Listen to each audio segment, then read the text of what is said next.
Ladies and gentlemen out there, this is Artie Lang. This is disgusting.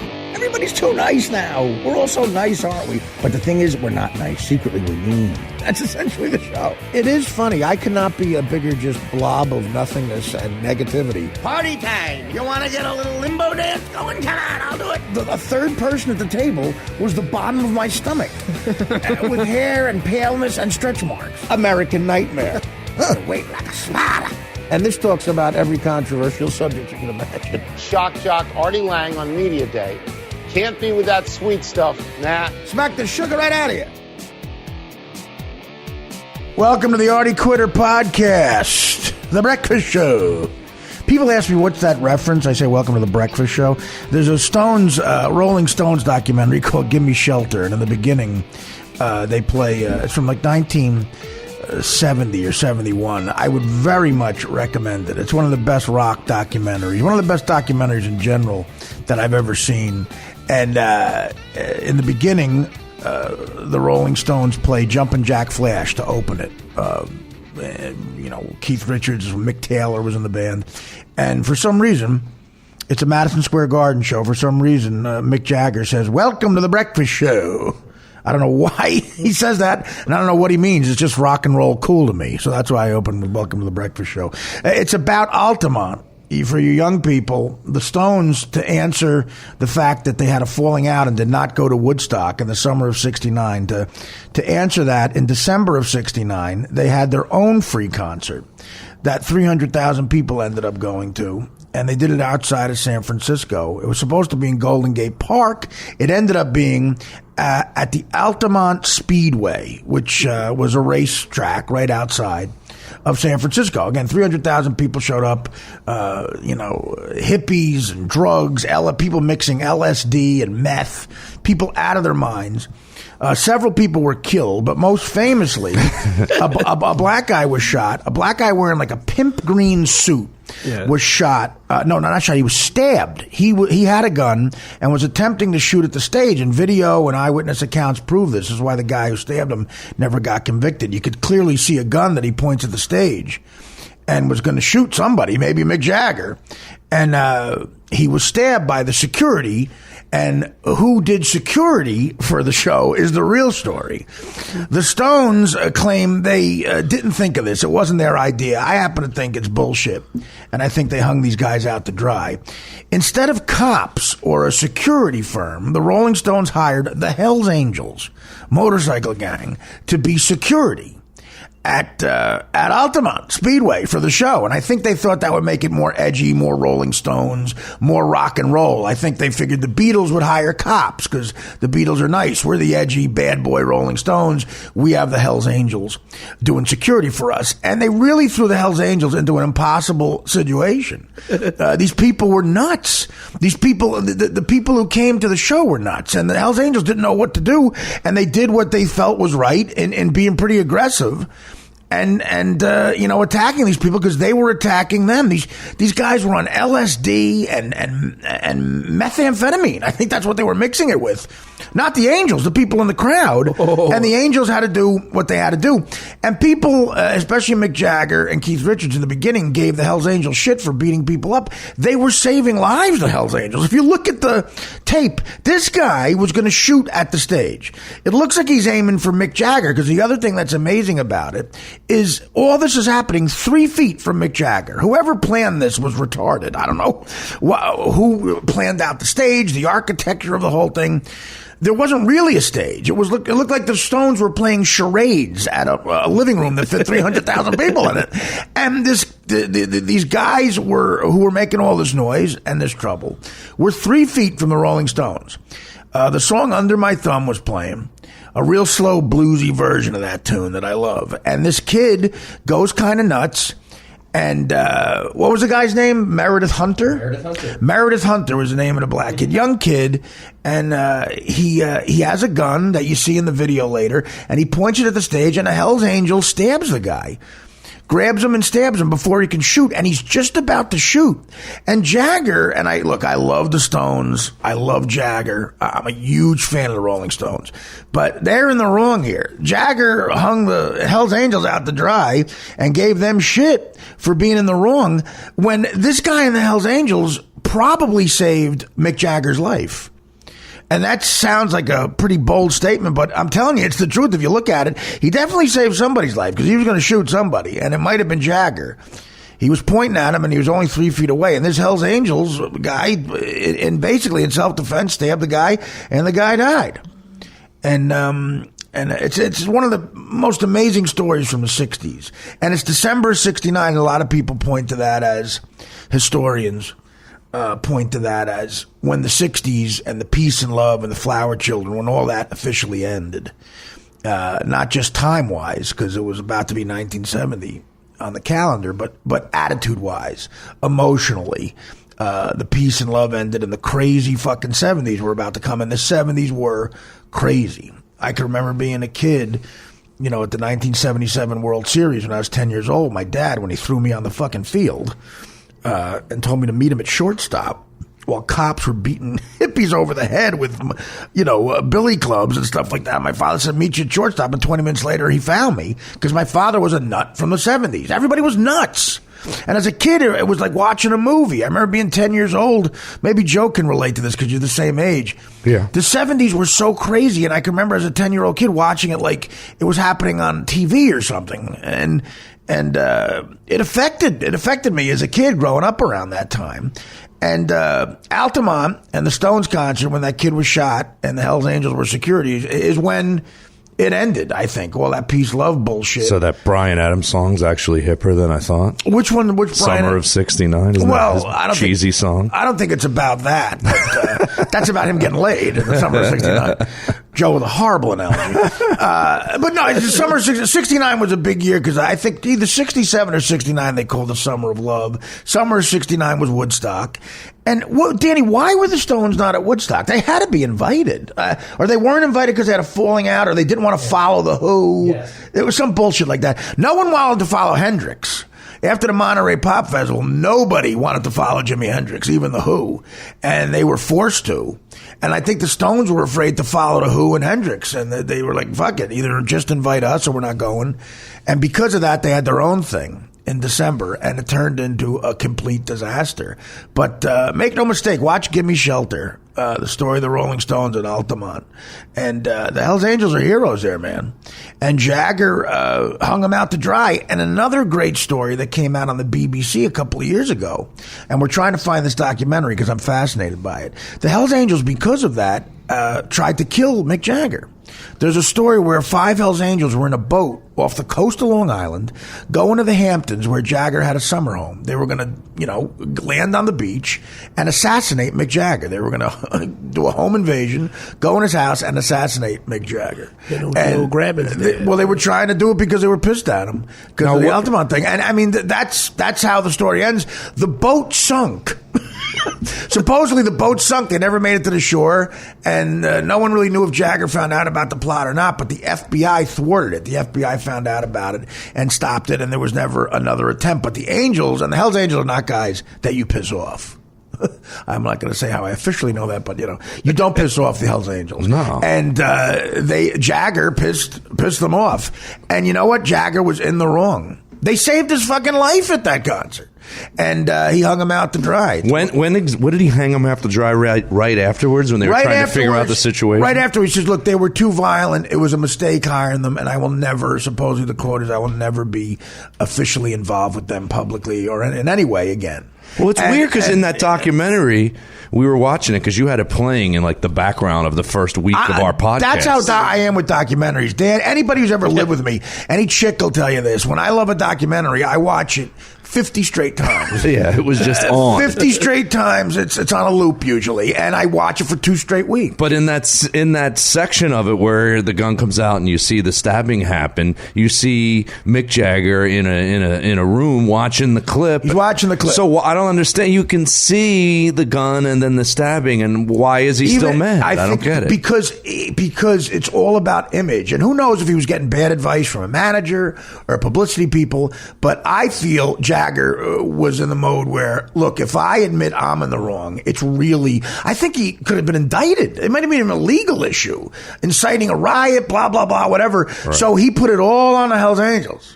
And the guy who was the leader of the Hells Angels, this guy Sonny Barger, was a really cool guy. He called into a radio show and they played in the documentary, and he's like, this Jagger, man, he put it all on the fucking Angels, man. We were a dupe for that motherfucker. Fuck him. As far as I'm concerned, we were the biggest sucker for that idiot there ever could be, And they're listening to it, and he's clearly right, the guy's right. And Charlie Watts goes, well done, Sonny. Because I think they all knew that the Angels were in the right, and it's an amazing documentary. Amazing. Dan, what are your thoughts on that? I know that Mick was doing a movie also Mick, that as summer. if he knows him. Go ahead. Mick Jagger, and he was also doing a movie that summer. He was, and it was going to be really close. Was it the movie Performance? The one he fucked Keith Richards' wife on? No. That's another story about Jagger. Ned something? Was it Ned? Okay. I'm not sure, but go ahead. Ned it's not Kelly, important. maybe? Yeah. He was doing a movie that summer, and it would have been really close for him to get the Woodstock or not from Australia, because they were shooting in Australia. Wait. So now you're going back in the story. Now you're saying why he couldn't make it to Woodstock. Yes. All right. See, I think that was a bullshit reason. I don't think he wanted to follow Hendrix or The Who.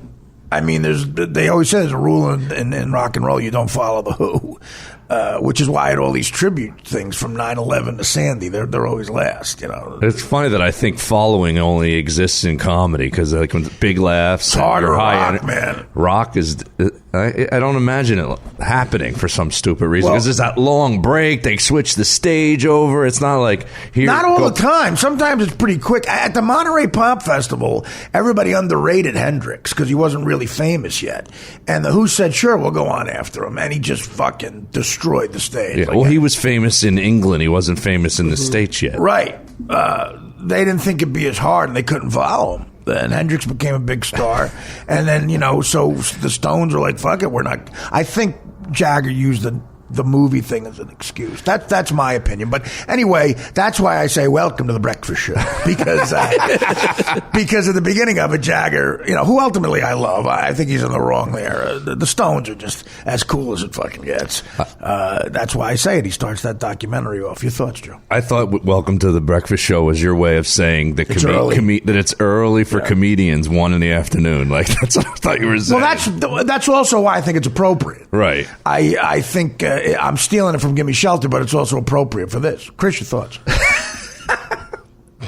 My Rolling Stones was DMX. Just so God, you gotta ruin it.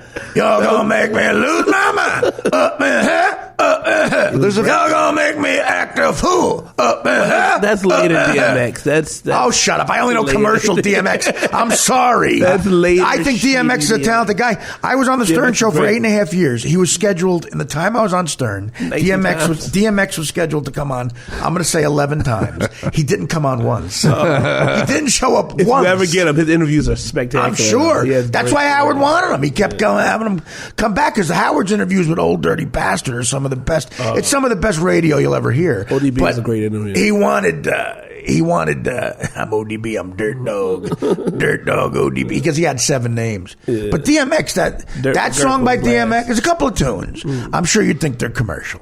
By DMX that I love. One is, y'all gonna make me act a fool. Y'all gonna make me lose my mind.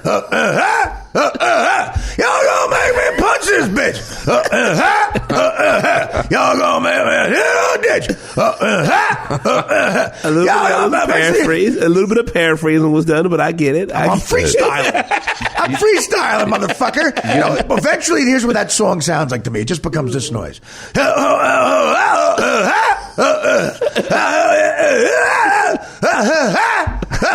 It sounds like marching. That's like You know that the sounds tune like I'm- military marching. Do you know the tune I'm talking about? Dude, you lose me complete. I have zero rap knowledge. But that's I went a to a real high big school song. with two That's a black huge- kids. It's a You huge did, song. I know. A lot of Jews. All Jewish, two black kids, and I grew up, I graduated in 85 like you did.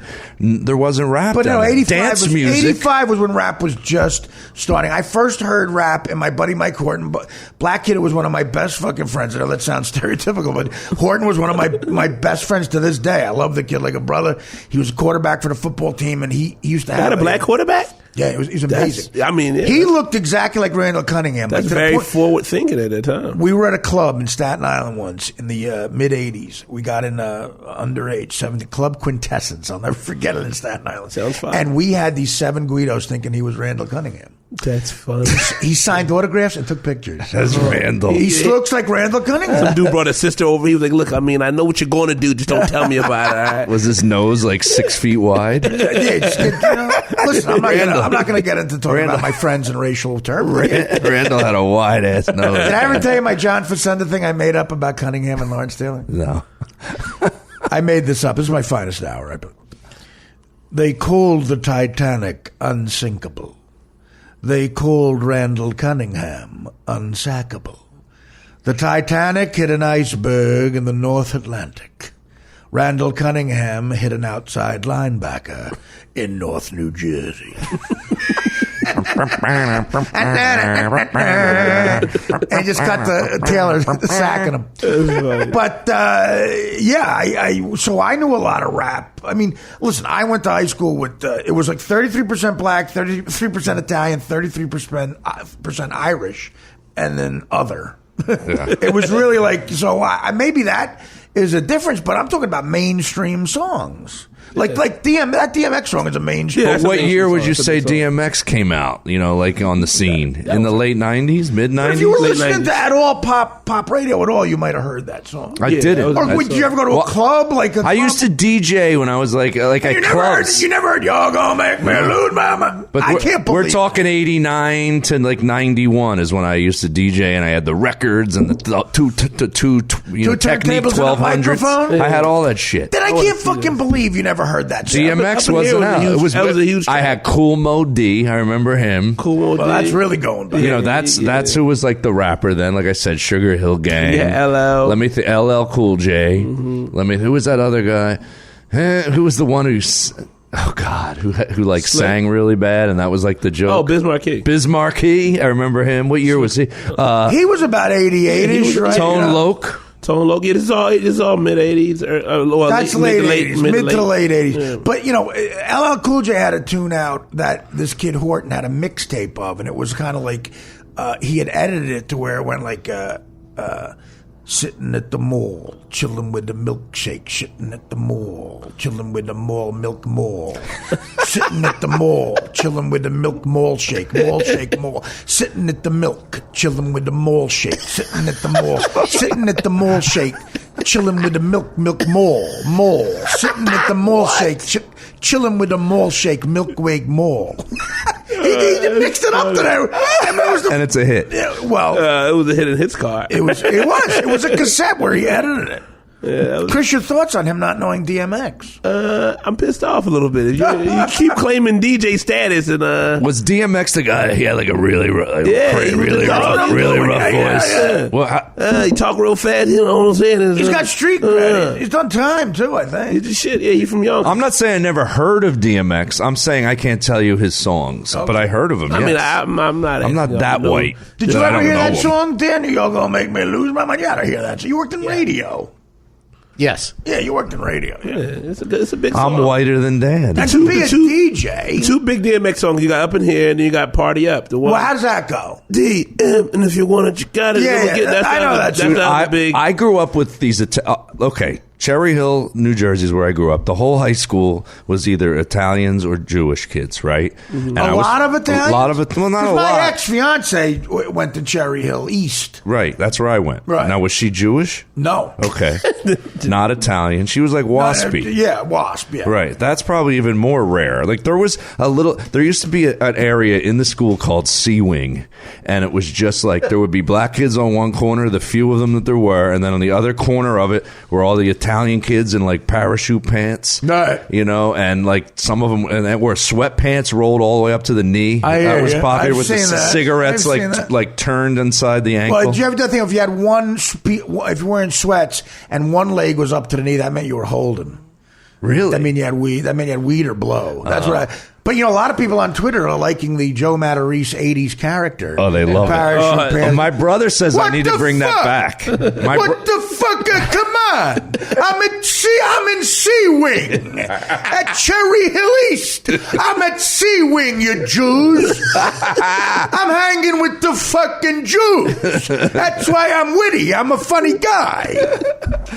My younger brother always like, dude, you need to bring that back. Like he looks at old pictures. Yeah. No, like more Italian version of me when I was doing stand up. Like Sebastian. Well, you're more of an intellectual than that look. Yeah, I mean, you are. Sebastian Maniscalco and I worked together once, and I was interviewing him for my podcast, and he's like, "So what's your uniform?" I'm like, "What?" He's like, "What do you wear up there?" Like I had like he looks at it like you need a uniform. Where he grew up, those are all those Italians, right? The Chicago Italians. Yep. He was like, what is your uniform? And I was like, I don't really have one. But now that I thought back, like when I started stand up, I mean, I had Cavaricci pants and jeans. I had a mullet. I remember seeing you. You didn't know me then. It was 89, 90 in South Jersey. I never came up to New York. I hate to break this to you, but by the mid-90s, you were still drinking.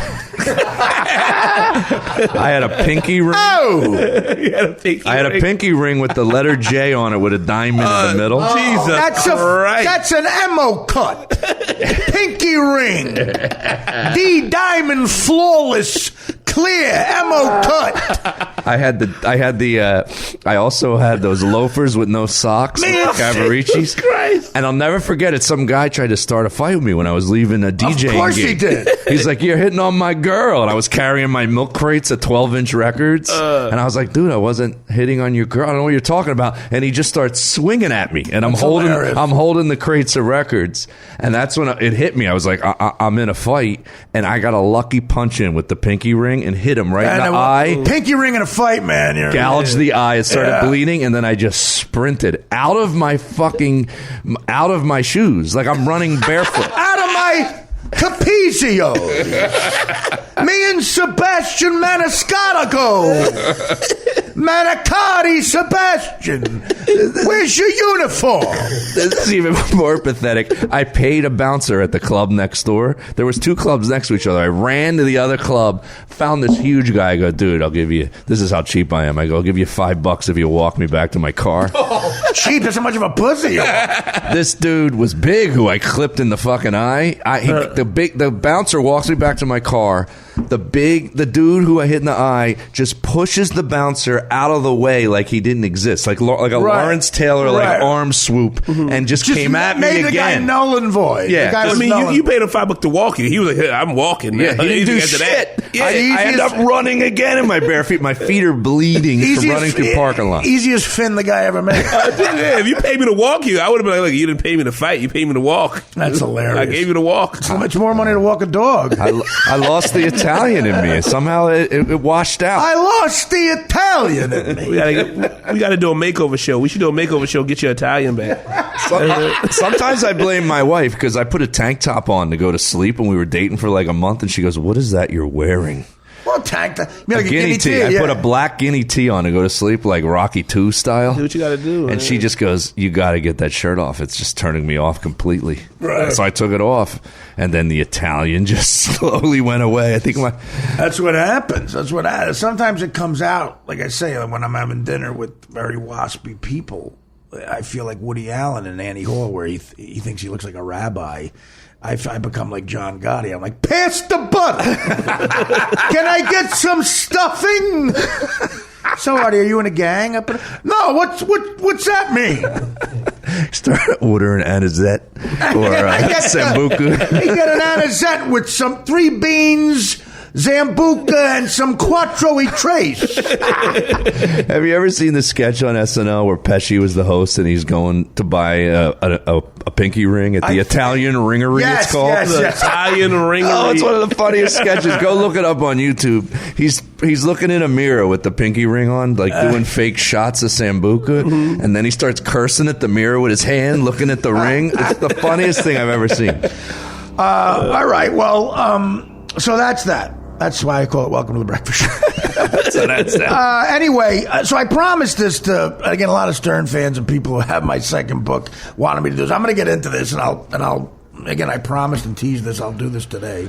I wanted to do it at the end of my Stern rap last week when you guys weren't here, because I had time by myself, but I didn't get a chance to get to it. So I'll get to this now. Basically, here's how I ended, partially how I ended my second book.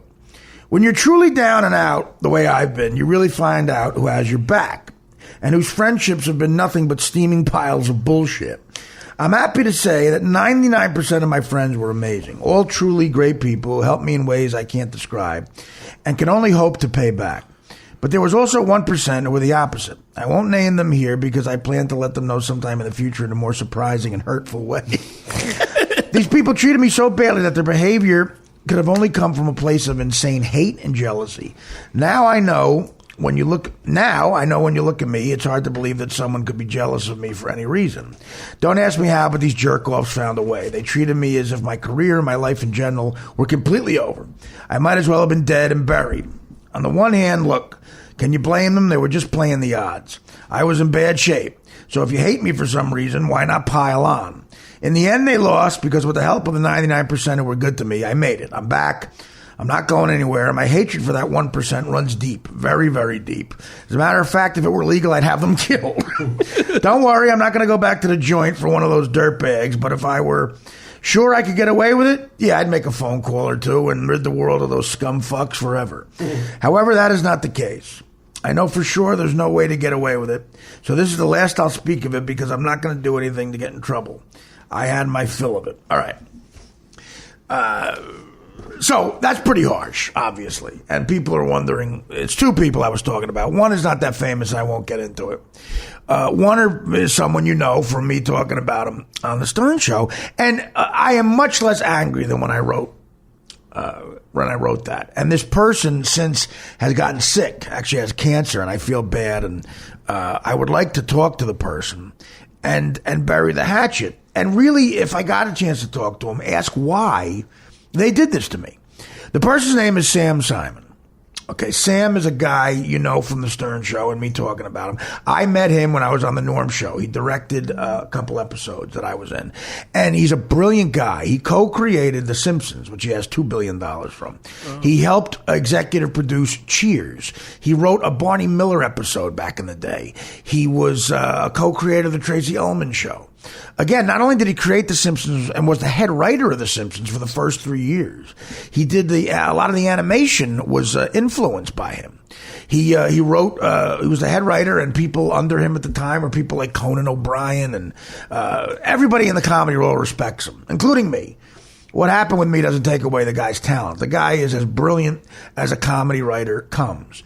He also grew up a rich kid in Beverly Hills, and he went to Stanford on, I believe, a football scholarship, and came out and just from the age of 22 on started working in show business and dominated. Just his resume in sitcoms is Babe Ruthian. He also did a lot for the Drew Carey Show, writing-wise, and directing. He directed an episode of Friends. And like I say, he became good friends with Norm Macdonald. After meeting him and getting on the Stern Show, he was a huge, huge Stern fan. He's the first guy who I respected who called me up and said, look, you're doing a great job on the show. Which meant a whole lot to me. And we became very close friends. We had a deal together. My second year on Howard, NBC and the networks came calling again because I was killing on Howard. And, of course, they all come back. And my buddy Frank Sebastiano, who I wrote Beer League with, who directed Beer League, unbelievably talented guy. Frank, I, and Sam Simon had a deal at NBC. We wrote a script that to this day I think is hilarious under Sam's tutelage, and NBC didn't pick it up. DreamWorks produced it. Jeffrey Katzenberg liked the script. But a woman I believe her name was Joanne Alfano, who was the head of development at the time, or one of the big executives at NBC. Do you know her, Joe? Yeah, I had a deal with them, and I remember her. Again, very bright lady, but she didn't think women would relate to the script at all. She didn't like the script, and she, even with Jeffrey Katzenberg and Sam liking it, she put the kibosh on it and did not shoot the pilot. Now, we all made about $300,000, put it in our pocket. That's fun. And I was on Stern, and it was a blast. But it was DreamWorks for NBC, man, with Sam willing to move to New York to run it, as was Frank. I could have set up a situation where I did Stern in the morning and shot this in Manhattan to Chelsea Piers. I'm looking at Chelsea Piers. I could have rode to work on the Hudson River. Right. So she put the kibosh on it, and it didn't work out. But so Sam and I have worked together. He's written roast jokes for me, and we became very good friends. And through me, he met all the Stern Show guys. And he's a huge, huge Howard fan. And we've partied in Vegas. He was as close as a friend can be. After I stabbed myself 9 times on heroin, which, technically is called a suicide attempt, I never tried to commit suicide in my own head, now that I think about it. If I wasn't on drugs or coming off dope, I would not have done this. I was on heroin. But I went away to a mental institution / rehab. It was a combination of the two. And it was a very dark time in my life. Very dark, obviously. So my wounds healed. I went away for a month. And when I got out, I was going to come back to my apartment in Hoboken. My mother was so worried. She goes, Art, I don't know what to tell you. I know you want to be alone, but you have to stay with me if you're not going to stay in rehab or this place, because I'm just afraid. I can't have you do this to yourself again. I have to know you're okay. You have to stay here for a while. So I stayed with my mom to appease her. For a full year, I was basically in bed, as depressed as a person can get. I said, okay, I've dug a lot of holes for myself in life, a lot of them. But how am I going to get out of this one? I've had 9 lives in show business. I should have been thrown out of show business years ago, but I said, this is pretty bad. Howard was great about it. He's like, look, you just have to get better. Fuck show business. You got to go get better. I don't know what to tell you. And I think we should part ways. It's been a fun decade, but I'll support anything else you do, but this isn't working out right now because of your addiction, and you got to go get better, which I thought was an integrity type move. I get a call from Sam, who, again, is a good friend of mine. And he says to me, this is like, I'm out of the mental institution for a week. So I'm at the most fragile time of my life. Really vulnerable. Like anything could put me over the edge again. And Sam goes, do you plan on working again? And I go, well, eventually, maybe. I don't know if I'm ready now. He goes, well, I wrote a short film. It's about 14 pages long. I'm trying to get the money to finance it, but I have you in mind for the lead. I wrote it with you in mind. And I said, okay, wow. And just hearing that from a friend, knowing they didn't give up on me, made me feel great. I was like, okay, I'd love to see it. He mails me the script, and I read it, and I couldn't believe what I was reading. The entire thing was an insult to me. Like, the entire thing was goofing on me. Goofing on my situation. Goofing on all my bad points in life. The title was a fat joke. The title was called The Gigantic Behemoth or something like that. And that was basically a fat joke. And he wrote a big monster on the front, which is supposed to be me if you read the script clearly. Mm-hmm. He did animation. That probably took him a long time. He had, paragraphs crossed out like you would with a real script. Like, it took him time to do this. And I don't know what his motive was. That's why I want to talk to him to this day to find out his motive. I don't know what his motive was. Did he think Howard would like this? Did he think Howard would think it's funny and he was defending Howard in a way? I have no idea. But the script made fun of every shortcoming in my life. It goofed on me. Now, look, my comedy is mean and crazy, and I'm not, I'm a big boy, and it wasn't going to get me to kill myself or try again. But Sam did not know that at this point. I was really in a bad way and vulnerable. And if I was truly suicidal, which again, Sam had no way of knowing, no one in my life did, whether I was or not. This is something from a friend that could push you over the top and go, you know what, I'm getting a gun. Because I really don't have any friends. And the one from the friend that I did have that's still trying to get me work is using that relationship to just outright goof on me and maybe push me into doing something harsh again. So I called him up. I said, Sam, this has got to be a joke, right? You're kidding me. And he goes, what are you talking about? And he's giggling the entire way, like almost like I was paranoid. He was taping the conversation. It sounded like maybe somebody else was on the phone. He's laughing at me during the entire... I said, Sam, you got to tell me what's going on here, because clearly you're not trying to raise money for a short film. It doesn't make any sense. This was clearly done as a way to bust my balls. Okay, the joke, I think it's a bad taste, but I'm a comedian. I get it. Fine. Just let the cat out of the bag and tell me. He goes, no, I'm really trying to... And he has an arrogant rich guy way of talking, Sam. He goes, no, I'm really trying to raise money. What's the problem? And then he would giggle like that. And I go, Sam, I don't know what the fuck to even say to this. Like, fuck you, you know. And I got kind of angry. And he goes, you're being hostile for no reason. I'm trying to raise money for this film. And he's not trying to raise money for a short film. I mean, think about it. It doesn't make any sense. It made fun of every offensive thing I might have said on Howard, stuff that might have got me fired. The character is clearly this big slob who, is just a complete loser, and it's based on me. And again, I'll play that in a movie every day, but this is clearly a friend turning on me in a way at my worst, most vulnerable time and goofing on me. And, I got over it pretty quick because no one has the power to do that to me.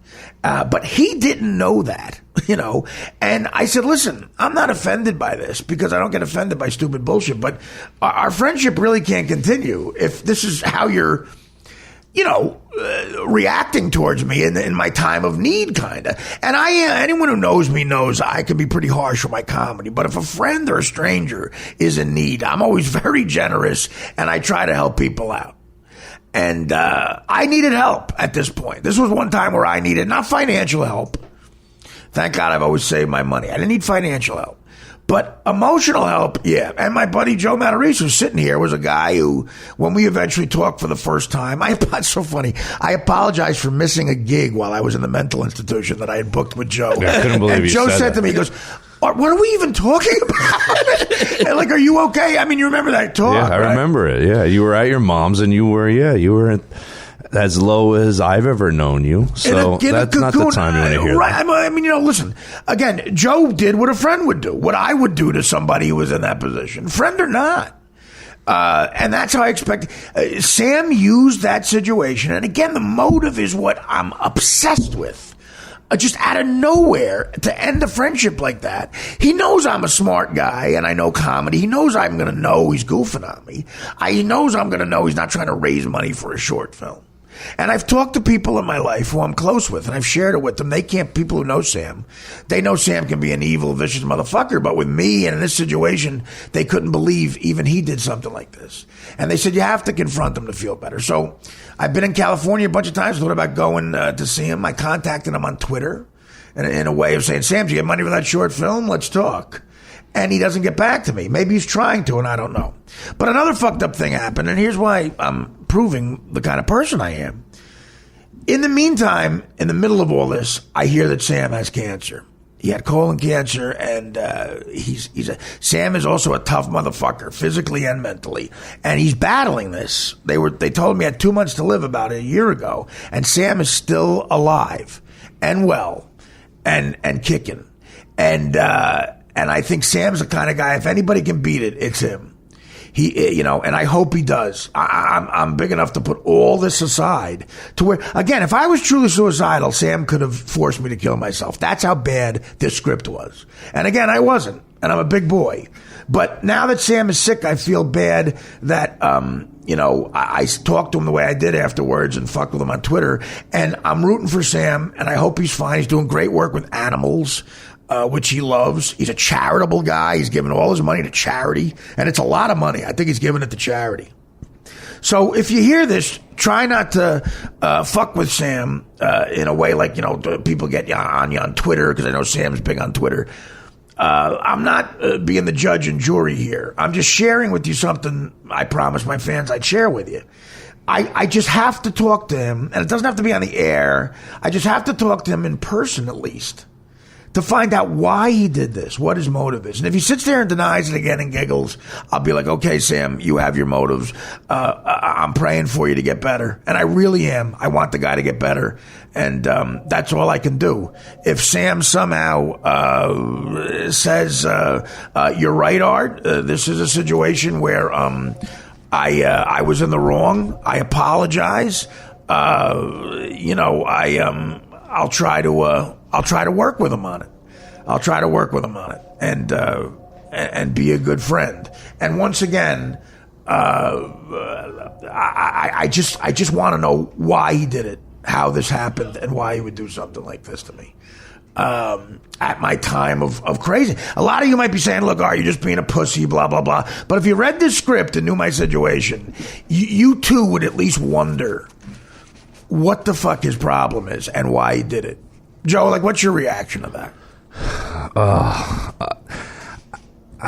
People in LA are just, I don't know. Sometimes they're just, they're fucked up. I don't know because I know that feeling of a friend being jealous. Not even... Again, there's nothing Sam's... The only thing Sam Simon can be jealous of me about is the fact that Howard Stern put me on the air every day. That's how big of a fan he is of Howard. And Sam might be a writer that wants to be on camera, but in every other way, Sam kills it in life. Right. And is a way more successful guy, creative, way more funny, way smarter.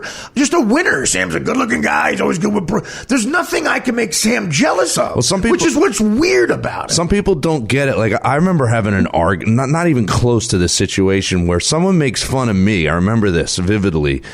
My friend was dating her, and we went out to eat somewhere, and this girl just looked at me because I was being, and she was helping me with a one-man show, so she knew everything about me, kind of like how Sam knew everything about you, and because I was just opening up to her every day, and we were trying to write this show, and we're sitting at this restaurant, and she goes, man, it must suck being Joe Matarese. And I just looked. A chick said this? Yeah, she goes, it sucks being Joe Matarese, because she just knew me in an intimate way now. Right. And I looked at her right in front of my friend who was dating her.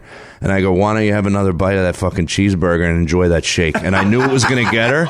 And she was fucking livid. And my friend who was dating her got in trouble from her because he was like, what? And she was like, how did you not defend me? He just sat there. And I used to say, I can make fun of me. You can't. Well, listen, I don't mind if people make fun of me, because that's what I do. Not at that time. That's what I do but at this time it was and it's almost, that's why I'm telling the story in a very diplomatic way. Sam is a friend, and Sam's in a bad way right now, and I feel terrible, and I want him to get better, and I'm happy that he's fighting this, and ultimately I think maybe we'll work it out, and I don't know how much time I have with him. I pray it's a long time to sit and talk, but you guys that listen to the show are Stern fans, and maybe you have a thought on this. I got to take a break. I'm actually about to go on TMZ Live to do jokes now about Justin Bieber. But, we'll talk about this more because I want Chris's take on it. But I have to take a break now. But that's the story. That's one of the people I was talking about. And I don't feel as harshly. I would not want to kill Sam. I don't feel as harshly as I did in the book. But it was brutal. It was brutal. And I'm just being honest with you. And it also took a lot of work on Sam's part, a lot of effort. And that's it. We'll take a break. Dave Attell and Russ Maneve are coming on for the next segment. That's going to be a lot of fun. And maybe we can get into this a little bit during that. I doubt it. But I'm going to let you guys ruminate, think about it overnight, the fans on Twitter. If you want to react on Twitter, let me know. And based on your reactions, we'll talk maybe a little bit more about this tomorrow. Sam Simon is welcome on the show or in person to talk this over to me anytime. And if he wants me not to share what happens in that meeting publicly, I will not, out of respect for him. I just want closure. I want to know what happened there. I really do. Because, again, ultimately, Sam is an unbelievably talented, great man, I thought. And this is the only thing he's ever done that was negative, but it's a pretty major thing. So this is me being dead honest with you guys on the podcast. Dead honest with Artie. Right. Okay, we're going to take a break. I'm going on TMZ Live to discuss Justin Bieber right now. We'll be back with Maneve and Attell and Chris and Joe and Dan Filato behind the dish later.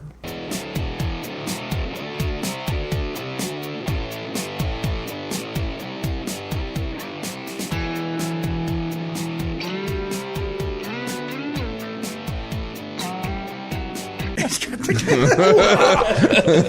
cane and the glasses. This isn't DUI, is it? I came here to vote. Hey, what's up? What's up? How do I sound? I sound good? The last pleasure of old people, voting. Get some more water for my tea bag, please.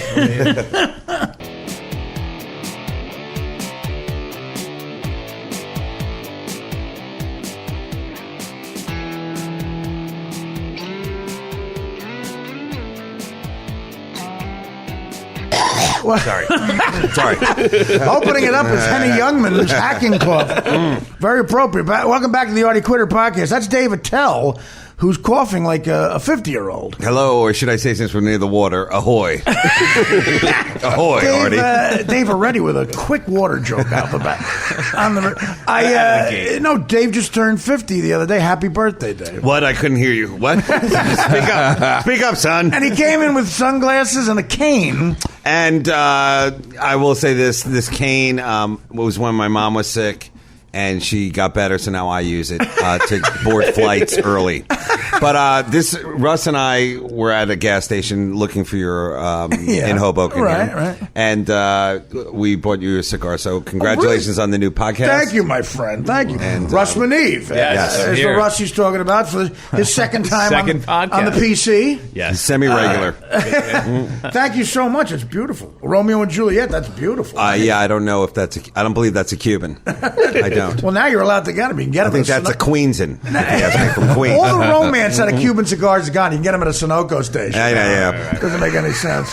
But Russ Maneve and Dave Attell joining us here with, of course, Matt Reese and Chris Cotton. So, Dave, what does it feel like? You're 50, and I mean, it is honestly when ARP does start sending you material. Oh no, yeah, ARP is all over me. Does it depress you at all on any level, or you don't care really about? Oh no, it is depressing because I think Russ. I'm sorry. God, Russ and I. A lot of people mistake me for Russ Maneve. A small stroke. I apologize. It's depressing. You were nice enough to come to my birthday, of course, and Russ was there. And I'm sorry, fellas, if you what day was your birthday? Mine was the 16th. You're a Capricorn too. Yeah, that's why I'm weird. I was Sunday. Yeah, you were Sunday. Yeah. And happy birthday. Well, Chris, the reason you weren't there is Dave has one simple rule for his birthday parties, and of course, it's no blacks. Sorry, that's the cane talking.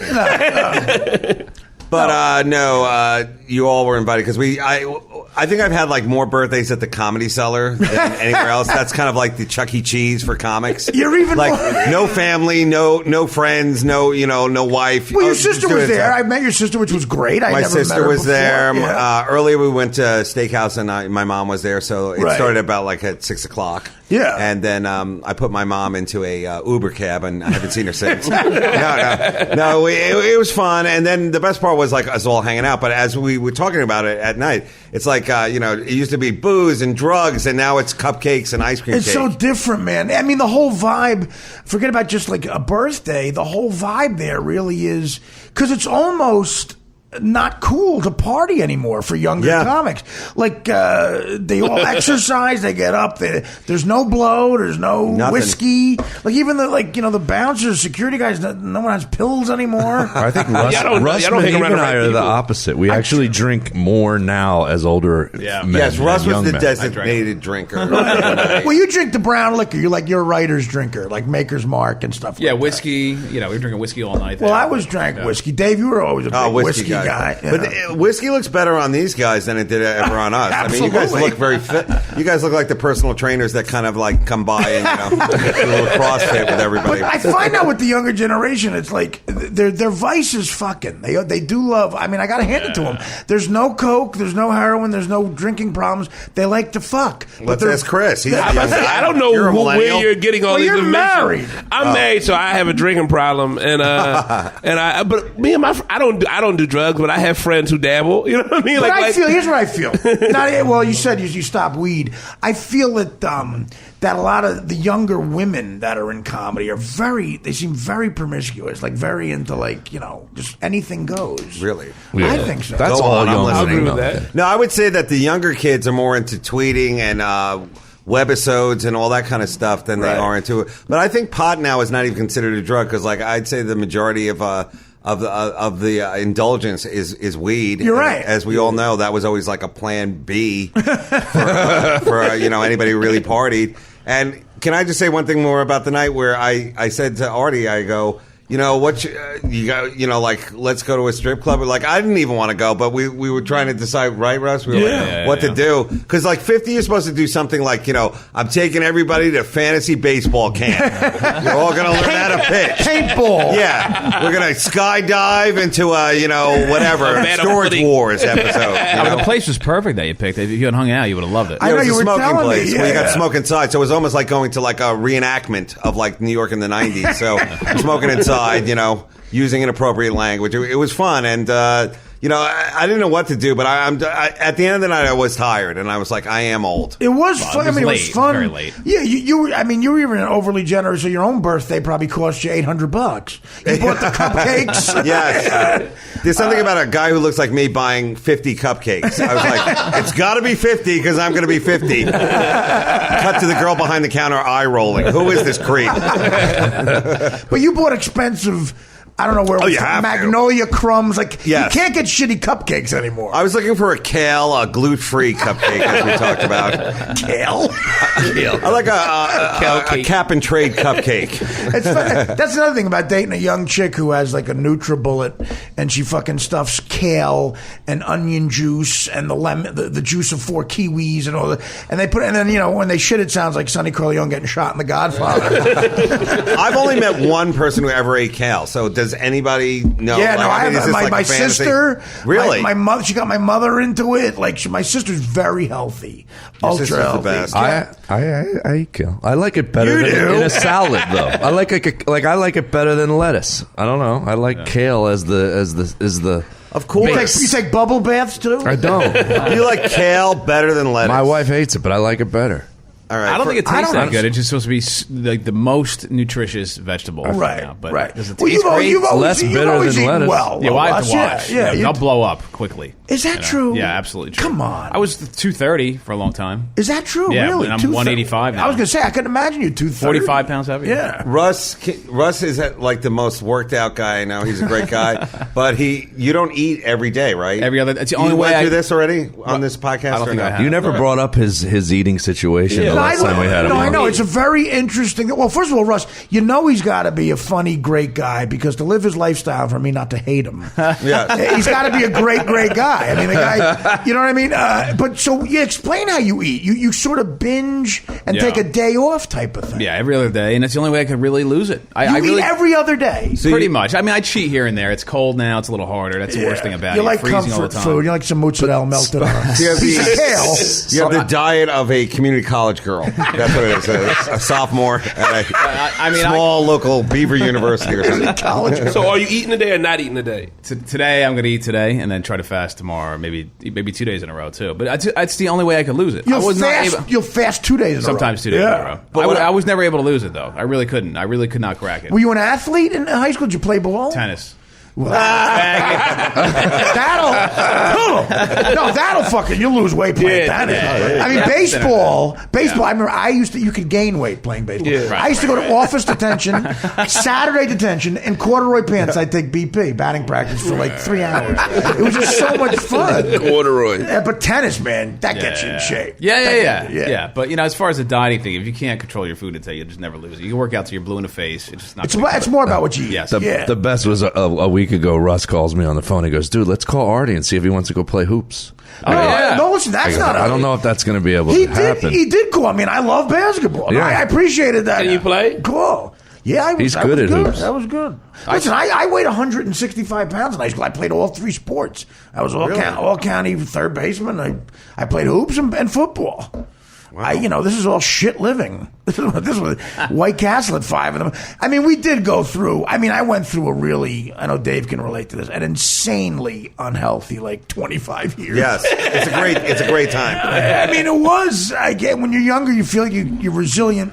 You could come back from anything, but then towards the end, those nights of eating at 6 a.m. because you just drank all night, and I was, if I can, at your expense, I'm sorry. Go ahead. As we were taking the elevator up to this non-disclosed location, I said to Russ, I go, if this elevator could talk, it would say delivery again. Third pie of the day. Not just pie. Tell him how Artie almost got blacklisted from Uptown Pizzeria across the street because he would pass out, and by the time they would get the pizza up, he wouldn't answer the door, and they were going to blacklist, and he had to beg the guy to take him off the list. Wow. I would do also mentioning it on Stern and getting fucking the business. I quadrupled. Oh it. yeah, really? People from Arizona would come in literally and go, "Is this where Artie Lang gets pizza?" Like, don't give me your shit about you pussy fucking delivery guys have to wait a couple hours. I'm sure you paid the guy anyway the next day. Yeah, I put those kids through college. Really? But I would do a couple of dime bags of fucking H, and I'd be like, I want a double Sicilian, and I would pass out. And the guy sat me there and goes, "Oh, we got to talk about your lifestyle." The delivery guys are upset. I'm like, is it really an issue? My drink is starting to creep up on me though a little bit. I think I'm starting to drink. Wait, because you drink on an empty stomach, dude. Yeah, that's bad too. But it's more and more. I noticed that my tolerance is so way up now. You're a fun drunk, though. I like you drunk. Thanks, man. Like at the box, the last time we went to the Barclays Center, where Russ has the greatest hookup in the history of sporting events, we sat in the first time we went to 2 games. We sat on the Jay-Z seats on the floor the first time, but the second time we got a luxury suite, and that's when Joe had that $80 gig in Jersey. And you got drunk, but you're like a happy, fun drunk. You were, and people can't tell when I'm drunk. And I feel like, you can tell. Are you kidding me? Let's get out of denial. I can't ask me the 3rd time in a row. Where are we? Where are we now? Where are we going? That's funny. Dude, you are. He holds his own. You're not an asshole. You are. Okay, all right. Dan was trying to text somebody, and you kept busting Dan's balls. What are you doing over there, Filata? You look creepy. But yeah, I get louder and happier for sure. But see, to me, it always amplified whatever. Dave, I don't know if you're like this, but to me, it amplified what mood I was in. If I was depressed, the booze or the drugs would get me more depressed. If I was times a million, actually. If I was excited and happy, I'd get way more excited. That's why the double-edged sword of when you first try comedy and, the fear of bombing. And if you actually bomb, the depression of going, maybe I'm not good enough for this and I can't do this dream in my life. I would get so depressed bombing early on, thinking I have to go back to loading trucks, to where I would get so drunk. Oh. And, it was the depression. Dave, let me ask you, were you great the first time you went on stage? Me? Yeah. What was it like? Were you one of those guys who was I bombed consistently for the first three or four years. But bombed in what way? Because you were shit, or the audience was not with it, or what? Almost like the I like to call it the raindrop applause. Right. Where it's just like that. Rudy. Yeah. Did someone leave a shower on, or is there a crowd in here? What is that? Like that kind of thing at open mics all over New York. I knew these guys. Yeah. They started later than me, but it was a lot of that. I started with Kevin Brennan and well, I met you in '93. Okay, so I'd already been doing it probably 5-6 years. And you were so good to where I almost quit. It's like that story of Hendrix, like Eric Clapton. Good night. Eric Clapton seeing Jimi Hendrix for the first time. And I'm curious, like Chris, you're 26 years old. I'm 28. Is your generation aware of the legend of Dave Attell? Like how dominant? I mean, he was our Jimi Hendrix. I mean, would you guys agree with Can that? I add? Yeah, I want to add to this. He's going to be honest about it. Of course, that's why I'm saying it. Yeah. Thank God the dark glasses are on. But, I'm shaking my cane in defiant. That's very nice of you guys. It's like Jackie Gleason in The Hustler. Right, well, hold on. I came to town in '93. Right. It was just starting open mics, hanging out the cellar a little bit, seeing it, and he was the man then. Like people, by '93, he was sending shockwaves. Right. In the city. Absolutely. So how many years in were you at that point in '93? I started in '87, I guess, or '88. So whatever that quickly. is. So yeah, I don't know. The first time I had ever done it was '87. I was 19, and it took me a while. By '93, I was getting some spots here and there. So even after 6 years, it was a couple years before I got Mad TV. I just got in a commercial and gotten in SAG, and then I saw him, and I'm like, wow, yes. I'm behind. And there's a great saying: greatness announces itself quickly and loudly. Oh yeah, and he was fucking like people knew him right But away. are you guys aware of that? Is your It's been a generation long aware? time. We're not aware of the whole story. We're aware Greer of Barnes is like as far as I would say, yeah, black like- kids are concerned. Well, Greer always it's one of the destroyed. things where you got to educate yourself because we only knew of the people who we knew. Like I was from Philly, so we knew who came through Philly at that time. But once I got here, I educated myself more. I know about everything. I don't That's know- why I'm not saying anything now. I'm just listening to y'all talk because y'all got a story back when I was born, talking about all that. I don't know if you guys. Well, he was born in I '87. was born in '87. Is that true? I don't know if Chris's generation has a guy, because Dave was the guy that the comics would go, dude, yeah, Dave's on, and we would walk down and It's you true, go in. Dave. It is. How many guys do you do that with anymore? Not a lot of people. Not that many guys come around like that. Right. No, Ever. it's very rare. Kind of like Charlie Parker and jazz or something. And it's like when you you're s- the- sorry. I thought they were Joe. talking about like your dad. It really creeps me out, but you're very cool, and coming from you guys, that's a huge compliment. I know it was gonna creeps say- you out, but not enough people say it. You know. Come on. I mean, like the good thing about like when you and I would hang out, because is that like I like to think there's certain guys that are fun on stage and off stage, and that's all present company included. But there's a lot of guys I think today that are like, you know, they're fun on stage, and then off stage you're like, am I talking to like, who is this guy in IT? They're brooding. Is this guy here to fix the cable? I mean, like really, they really are morose type. You know, like I don't know what it is, but I will say that like, you know, the fun of the on stage and then the off stage and the I guess the thing that really separated me from the other guys is that like once I learned how to bomb, I really made it kind of like my own. Well, you which is gotta like, win, though. You gotta the crowds were not that good when I got on very late, and Right. that you know for years and years and years I was the last guy on the show, and it makes you better. It makes you better, but it also it makes you numb and it makes you hard and it makes the whiskey taste so much better. Here's our song. No, but we talked rough about this. place. I mentioned this. You weren't here the other day. Yesterday, I talked about the fact that we taped a sketch for Saturday Night Live Yes. the other day that didn't air. And not to bash anybody, but like the people we met on that set are kind of what you're talking about. Like they don't. Every funny person I've ever met, truly funny person. From Norm Macdonald to Howard Stern to whoever, they all give it up off stage. They're not too arrogant to laugh. Some of these guys think if you laugh off stage, like you look like you're not this brilliant comic, or you look like a hacker. Like when something's funny people laugh at it because they like being around funny people. They like laughing, and like the writers that we met or directors that we met that night.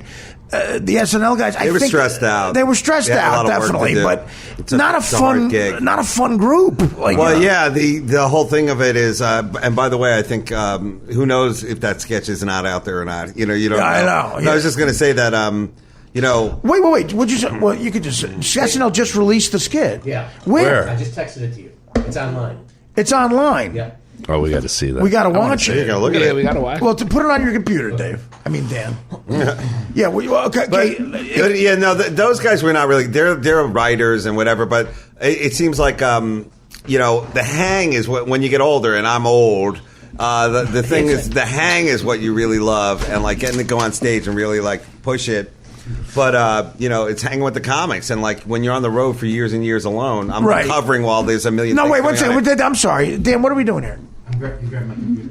Okay, the so sketch. what are you watching? How can we best describe the sketch we were in? You do it better than I do. I said yes because I heard you were in it. Well, and- Kevin Hart was hosting the show. Yeah, it was Kevin Hart's show. And there's a character on SNL. Russ, have you ever seen this character, the bad comic?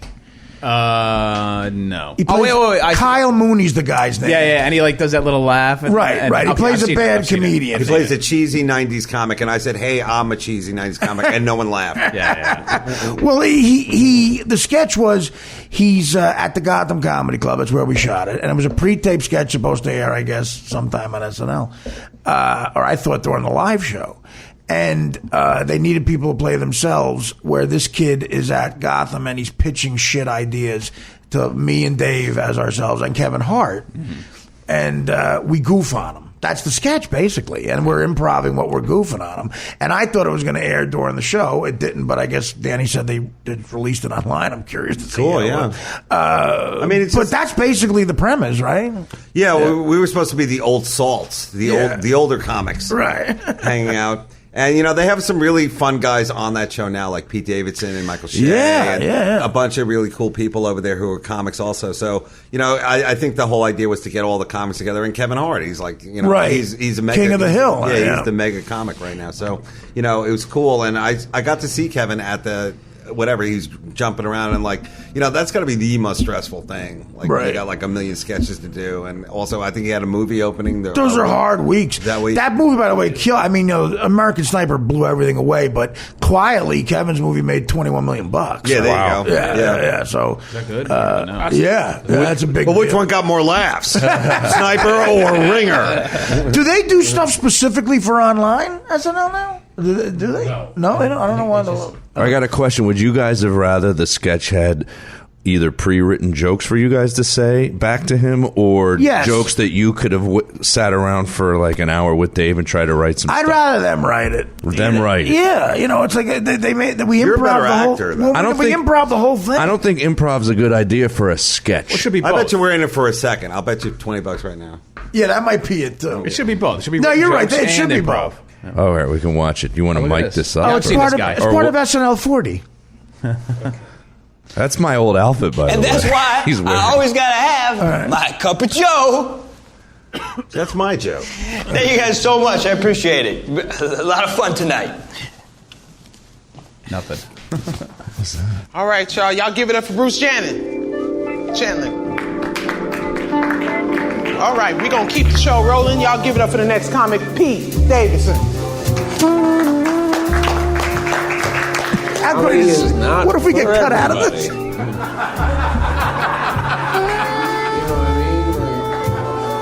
Hope you guys enjoyed yourselves. Hey, get home safely, huh? Come on, just do it. That was funny. Classic, right? I think there's a lot of ways. Oh, there he is, Kevin. The heart. Nailed it. How's it hanging, man? Hey, you catch my set? I'm sorry, who are you? Bruce Chandler, stand up. We used to do some of the old clubs together. Comedy Cave, Laugh Castle. Hey, you tell me you don't remember this mug? What's the matter? I get too ugly for you? No, I just don't know who you are, man. Hey, I just gotta say, It's like a drama. women these days take so long to get ready, right? I was just thinking about how I called up this girl recently. I'm like, hey, I'll pick you up at 7. I get there, guess what? She ain't there. We don't want to hear your routine, man. Of course not. No, there's just a true thing that happened here recently, right? So by the time she's finally ready to go, restaurant's closed, bar ain't serving booze no more, my hair is turning prematurely gray, and I'm showing early signs of Alzheimer's. By the way, didn't make it. What was I just talking about? Russ, please. Because girls take so long. Hey, is that a funny bit? All right, man. It was nice meeting you. Why you guys moving so fast, huh? Gotta go to a slam dunk contest? He's not even doing obvious 90s stand-up. Seriously though, Kevin, I got a great idea for a TV show. I think you're really gonna like this. Yo, Kevin, let's just bounce, man. For real. Hey, real quick, Kevin, real quick. No, first of all, I said let's hey. bounce. What if we did a stand-up? Can you pause it for a second? Yeah, pause it, yeah. Me and Artie right now are chain smoking cigarettes going. Did you sign anything? We have to be in this? But people can't really tell from hearing it, but Dave and I shot a few scenes, I guess. They had about 10 seconds of me and Dave talking. It was cool to see. Can we just get to them? But that's it. I think that's all. Well, I got a full wax, both front and back, for this thing. I feel, what a waste. This is an example of, I'm not even sure what he's going for. Like, I don't know what. Yeah, it's is he making fun this of is comedians? serious night live. But it is sort of like, you're right. He's got a sad. Because the character is like he gets depressed. That's the other part. It seems like you're watching Lenny, the movie Lenny. Like you're waiting for him to go on a fucking drug binge or something. But there might be, I think that's probably all you're going to see of us. I mean, unless we shot something else upstairs when he's on stage. No, but that's great for you guys. It's nothing better than when you think you're in a shitty sketch and you're only on for a second, so now you're safe. Well, I have no problem with it. I have a problem with my own acting. Now that I look at this, you were fine. No, you really are a good natural actor, man. You but really are. this kid, I just don't know what exactly. Like, again, I'm not bashing this, but I don't know what's happening. Yeah. Like, what he's going for. There's definitely no more of you in this? I don't know. Oh, okay. We'll see. It's very odd. Russ, thanks for the support. I just want to see you guys. What is that smell? Ronnie. And then maybe you and your soul brothers too. Now give me some skin, because I'm down with the Groove Cats. Well, that's not 90s. Hey, Maybe look, honestly, 1890s. man, I'm sorry, but we're not interested in working with you. All right? Oh, Kid. yeah, that makes sense. That makes sense. Actually, I'm pretty used to not having anybody in my corner, so that works fine. And it's like the people that I would want to love me. It's good as a drama. Think I'm nothing. They think I'm After school trash. special. I think that's why I'll never get to have kids. Listen, why don't you just why don't you explain the TV idea again? Wait, did you see Perfect. See that watch? Because I think that we he could was do a rocking? thing where you do a set and then I do a set, Delete a scene from and everybody would just go absolutely crazy.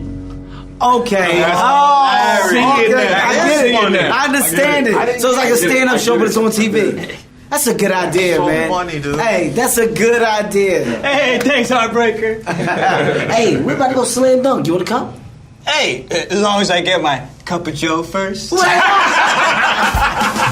This fall, your TV just got a whole lot crazier. It's Stand Up on TV with Bruce Chandler, Kevin Hart, Ronnie Donnie-Onier, the Soul Brothers, live from the Slam Dunk Contest. Now give that remote some skin. My mom just loves to talk. Right here on television. It makes no Again, sense. then it turned into like kind of a white nerdy guy doing black stuff. That's terrible. I don't know. It makes me think I could be on SNL though. I used to not think I could be on that show. Well, stop I could thinking. nail it. No, stop thinking.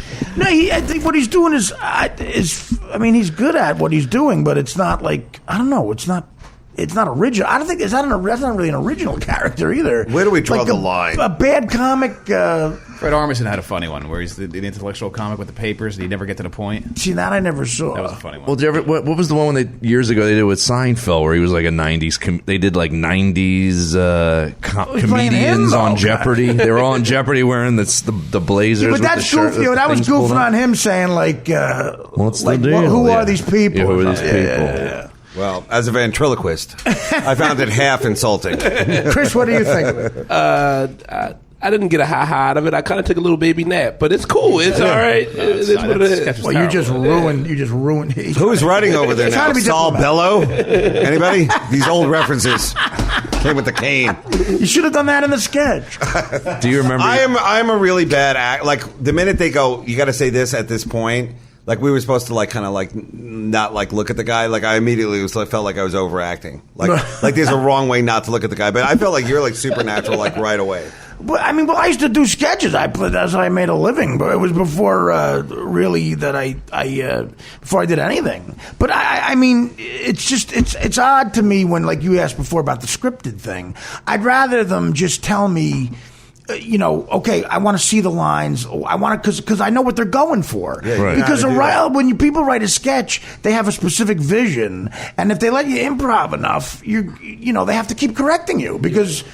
And it's not anyone's fault except for the fact that you don't know what they're trying to do. Right. And that's what happened with me and Dave. Even physically, they were like, well, no, you got to be this way, and don't say this because that's what his character does. And I'm like, well. But they were cool. I get it that they're like really under the gun. They have to edit. Like, they were telling us they have to shoot and then edit and all that kind of. And at the end of the day, like you just want it to be funny. So if they whatever they do, they do. But for me personally, it's like. It was cool to finally be in something with you. It was. I mean, that part of it was fun. I never. Sinbad was supposed to do it. Well, he was my birthday wish. He was. You were my second choice. In the first script they sent us, Sinbad's in it, and we got Sinbad was headlining Gotham that weekend, so I guess they felt maybe we should put him in it. Right. But I guess Sinbad was like, didn't even think about doing it. He said no. Oh wow. He said no way. Kevin Hart he wouldn't do it, or is there resentment? Kevin is great. I don't know. Kevin is cool, but that is a lot of work for the week. Besides the live sketches, because for a stand-up, it's all about the monologue too. It's almost like hosting an award show. Yeah. If you're a stand-up comic, you get judged on that monologue so much. Right. Are we allowed to? So you got smoke. His monologue was good, by the way. It was good. It was very good. I thought Rocks was great when Chris Rock did it. I thought it was a stand-up. Sometimes stand-ups do SNL and they mail in the monologue, and I don't understand why. That's your strong thing, like destroy with that. Right. You know. Right. Well, here's the point of it all, guys. Who watches TV anymore, anyhow? Exactly. You know, it's all about clips. Like Chris, your generation of guys, it's all about like memes and vines and all that kind of stuff. Oh yeah, it's sad when you were sitting there. Oh, it is. We were sitting there doing memes. We do memes in our group text. Cigarette. Memes and we send videos to each other. What does that mean? That's the thing when you got the picture, you got the words on top and the words on bottom, and it's like everything. Why is it called meme? I have no idea. I don't know why they named it that. It's meme. Everything sounds like the other thing. Like Instagram sounds like Twitter. Memes now sounds like Twitter and Instagram. Right. It's all dumb shit. It's bad. I'm 28, but I don't really understand why we're doing any of this stuff, and I barely do any of it. Like we were just talking to Joe. He was like, he's like, I'm on Twitter a lot. I said, all I do is retweet. I don't tweet anything. I don't have an original thought on Twitter. You got to go back like months to see an original thought. But the problem is, where do I do it? Do I tweet this? Do I do it with my stand-up? You can do both. I just don't, like in my mind, it's like it's none of your business. That's what I'm thinking right now. Come on, you heard Joe's the authority. Can't you be hilarious 24 hours a day, whether it's in person or on the web or what? I find that there's so much work.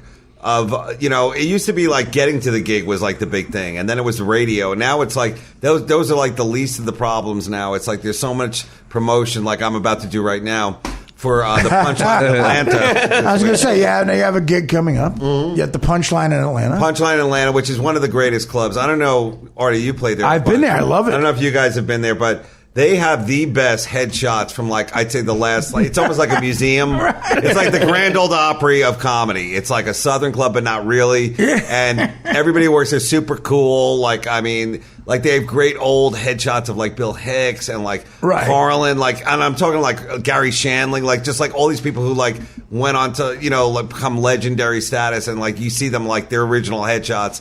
And just basically everybody I know who came up through there, they're always the Punchline. That was the club. How old is the Atlanta Punchline? It's got to be, so I said I've been doing this about 28 years, so it's got to be 400 years old. I assume at some Henry Hudson discussed. I think I emceed it in 91. Really? Yeah. I think Lincoln middled there on his way. Sherman. Lincoln middled for Ron White. That was the club in the country, though, was known as the best room. The crowds were unbelievable. It's Sandy Springs, right? Is that where it is? Yeah, I went there. I remember a lot of pussy was there. That was the old Southern Fried Rock. Yeah. Cool. Atlanta pussy. Where you feel... Oh, wait, I have to get my glasses on. I want to always be known as the blind blues man. Is that the over 50 look? Yeah, this is it. Can I cut back? I have a question back to the sketch. I don't know if the fans would think this is entertaining, but I'm wondering if you guys, do you remember any of your jokes that you had in the 90s? Say your worst 90s. Remember them? Because I think that's what was missing in that sketch. Well, I don't know. I get it. Yeah, sure. I remember shit. Do you remember a bad joke you did in the 90s?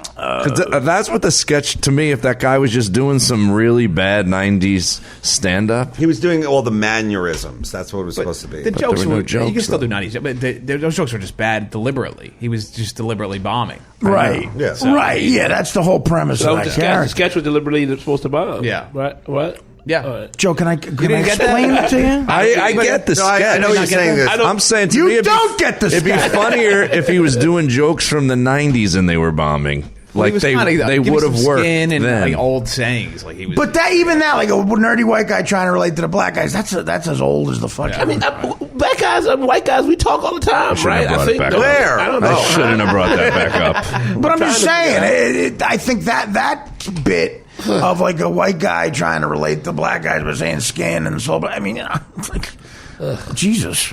How do they find that, by the way, Dan? What SNL.com? What is that? I'll have you tweet it out. We'll say it now. Can we say it now? What? How do we find it? The greatest. Patel doesn't like his acting in it. All he did is turn his head. See, my thing with acting is I could really give a shit. I really. But it's not. it was never a dream of mine to be an actor. I could care less. And like every time I do something, I'm always like, oh, that sucked. I hope I didn't ruin the project, you know. But you know, it's cool. Like I said, it was cool to be with Artie, and you know, I give those kids a lot of credit because like it is a tough schedule, and I know like Pete and Mike and all those guys, like this is their moment, you know. And I really think they're super funny, and that it's going to lead to big things. Pete Davidson, especially, he's 20 years old, man. What a gig for him, man. That's Absolutely. a big deal. It's on YouTube. It's on YouTube. So they just punch in SNL. Kyle Mooney skit with Artie Lang. Kyle Mooney skit with Artie Lang. Starring David Tell. I'm the star of it. Don't bring me into this. Kyle Mooney. Go to YouTube. Kyle Mooney skit with Artie Lang, David Tell, and the guys, and you can see that sketch that we just played the audio of. Yeah. And you'll tweet it. And I'll tweet it. Okay. I want to say something. I'm sorry. I was going to say that y'all did say earlier that the younger guys don't hang out. I think yeah, you guys hang out. Yeah, I think me. I know me. Monroe, you're clearly Derek, unhealthy. Yeah, I am very out. unhealthy. We hang like a motherfucker. We don't do shit. We just sit out. I literally don't go in the house most times till 4 o'clock. But is that a comedian or a black thing? It's a for me it's an insomnia thing / black thing / comic thing. Once you get on Comedy Time and then of course Urban Time, I mean, I hope your wife likes Urban Comedy Time till 6 in the morning. Urban Comedy Time is always. No, we were talking about comedian hours. If you're living, that dude, I love comedian hours like a mother. I'm tired. This is early in the morning for me. This really is. This is like when I be getting together. See, by the way, I will say this about like the early days of comedy is that the funnest times is the early times when you're just hanging out with the guys and you're like doing open mics and you're just working your way up to clubs because during the day, like I had a day job and then I would do clubs at night. And even then, like even though I would like go to that job and I'd be like, you know, hungover and like just smelled like shit, I still was like, you know, like, oh man, that was the best night ever. Yeah. Like I got to hang out and do stuff. Well, you started in '87. Yeah, I'll go around the room with this too. And what year were you making a living at comedy? When did you quit the day job? 2012. My money just went down after that sketch at the web. No, I think I started making money. I made a living. It took me a long time to quit my day job, like 5 years. Really? I worked at Discovery Channel. I was in the research department. Well, by 92, you were writing for SNL. When did you start? 94, oh, okay. I wrote over there. But I only was there for a year. I was horrible at that because I really was like fanatical stand-up guy. And I really wish I had like gone like, you know what?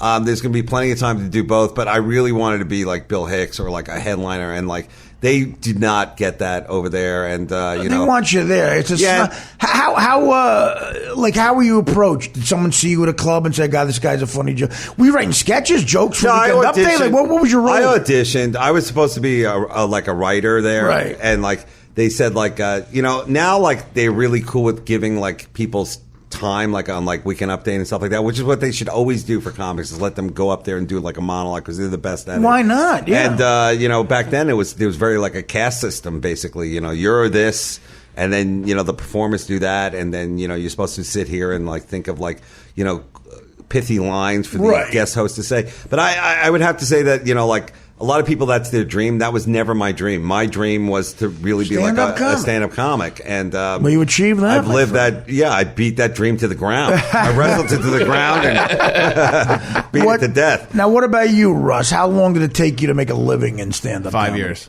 5 full years of doing it. Working a part-time job and all that stuff. Yeah. My first time was 87 on stage, and I didn't start making a living until 94. So it's 7 years where I could stop driving a cab. I was part-time with it. I could, you know, and then, what about you, Joe? I started in '89 and, well, I'd say 3 years, 3.5 years, believe it or not. But I didn't have a lot of bills. It was like I didn't need to make a lot to make a living. I lived with my parents for the beginning. I was so hoping you were going to say 3 days. 3 days. I don't know. It clicked. I clicked. Seinfeld says that. Seinfeld's one of those guys who said, I don't know, for the first time on stage, I was hilarious. Yeah. I got on stage and I was just funny. Did you hear the last part of what he said? He was living with his parents, so that doesn't count as making a living. And this is the thing. Exactly. Levy was on the podcast last week. He used to give me $1,060,000 to $75 one-nighters during the week. Okay, that doesn't happen anymore. It's a These big comics, deal. every night I got a $60 or $75 gig, and then I remember I moved to Astoria, Queens, in like '95. across the street from Linda Rowe, who was my manager. Yes. Oh, wow. And Linda Rowe? Yeah, and I had like a $500 apartment with a parking spot. So I had to make $500 in a month. And Levy's like, hey, listen, I got a one-nighter. There was a million of them. It's a diner in Deptford. From Jersey up to Connecticut, there was a million of them, I'm telling you. Wow. Well, he had them all. That's where Russ said he saw me the first time. It was at Casual Times in New Jersey. It was Casey like O'Toole's. Casey O'Toole's. I've been there. That's where one of the places I grew up about 5 miles from. Tony Camacho. Exit 135. It's one of the places, first road places I would do. How about a big Casual Times welcome? I don't hear it. I don't see it. It sounds like a... Casual Times is in Clark. No. No. Clark, New Jersey. Clark. Is that where it was? Yep. On the border of Westfield. Kevin James was doing that room. Yeah, Casual Times was, and that was a fun, like, sort of. What about you? Now, you said you're 28, Chris, and you said you've been doing this for 5 years. No. I've been doing it for 9. But I mean, making a living. Oh, I've been making a living. Oh, this is weird. I made a living after 4. Then I moved here, and I stopped making a living again. So literally, I'm hopefully about to start making a living again. So I got married, though, so my wife makes money. That'll do it. There you go. Yeah, the sad part about comedy that Russ and I always talk about, like the most I ever made in my career was 15 years ago. Like I make less now than I did 15 years ago. I had like a 3-year stint. Yeah, where I got the development deals and all that shit was going on. You make less than 15 years ago? Yes. Oh my My best year is 15 years ago. I don't know about 15, but I'm not at my best as I was just a few years ago, even. Well, that's a lot of people are like that with a few years, like but this. 15 is like This is so sad. How come it's not in that sketch we just watched? Hey, but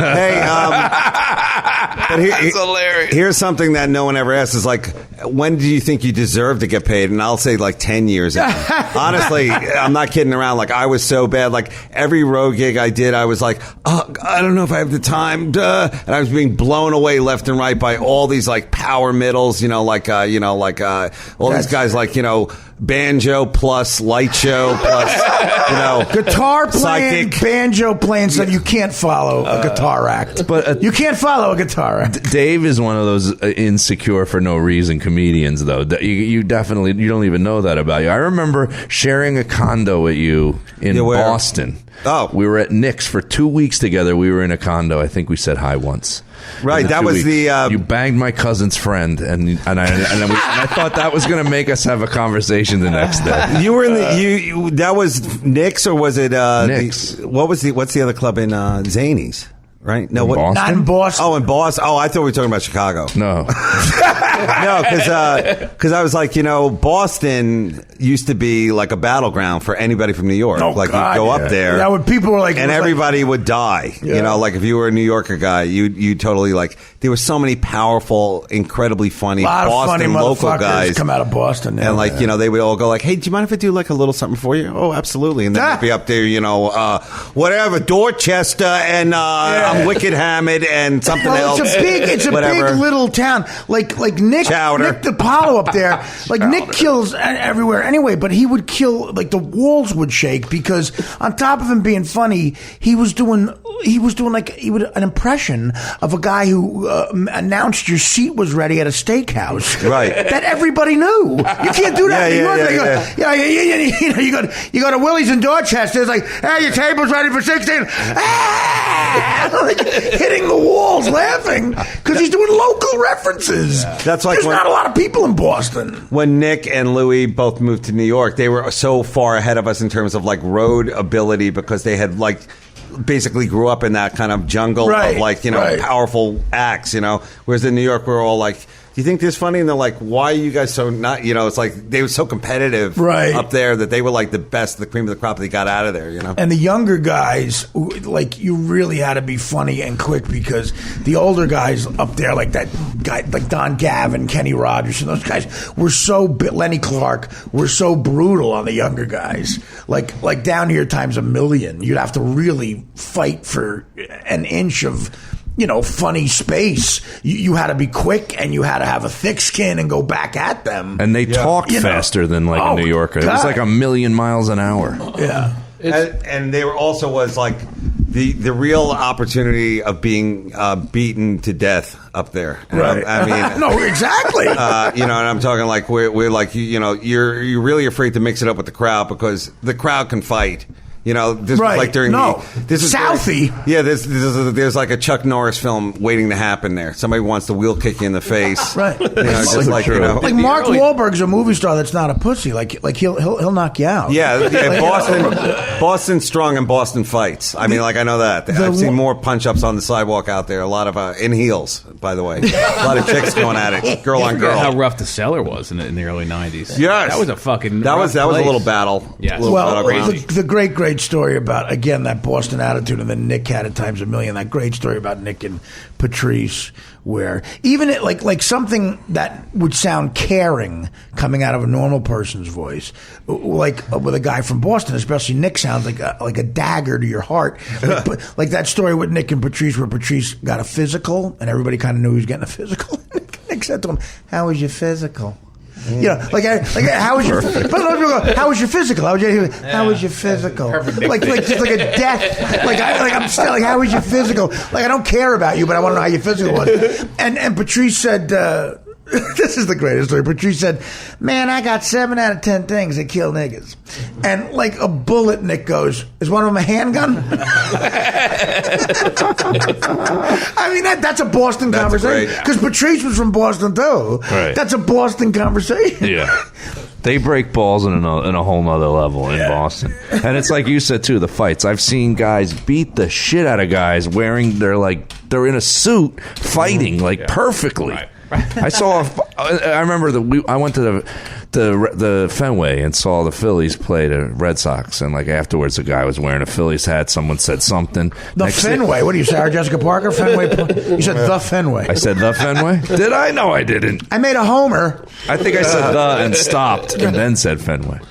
So, I remember seeing a guy in a fucking suit just throw a guy from Philly across a car. Well, do you remember the guy who was the manager of the Comedy Connection, the booker? I think his name was Frankie or Nicky. He had he acted like James Cagney. He's an Italian guy from Boston. He had that twitch with his shoulders all the time, and he could get you anything. And he was, I think, he was a gambler. There's that great story. Colin Quinn was on stage, and two big time, enforcers for a local bookie came in, and while Colin's on stage, 8 feet from the stage, beat the living fuck. Yes. You know that story, Dave? Yes, I know. Yeah, Colin's on stage, and this guy's beating the fuck out of this guy.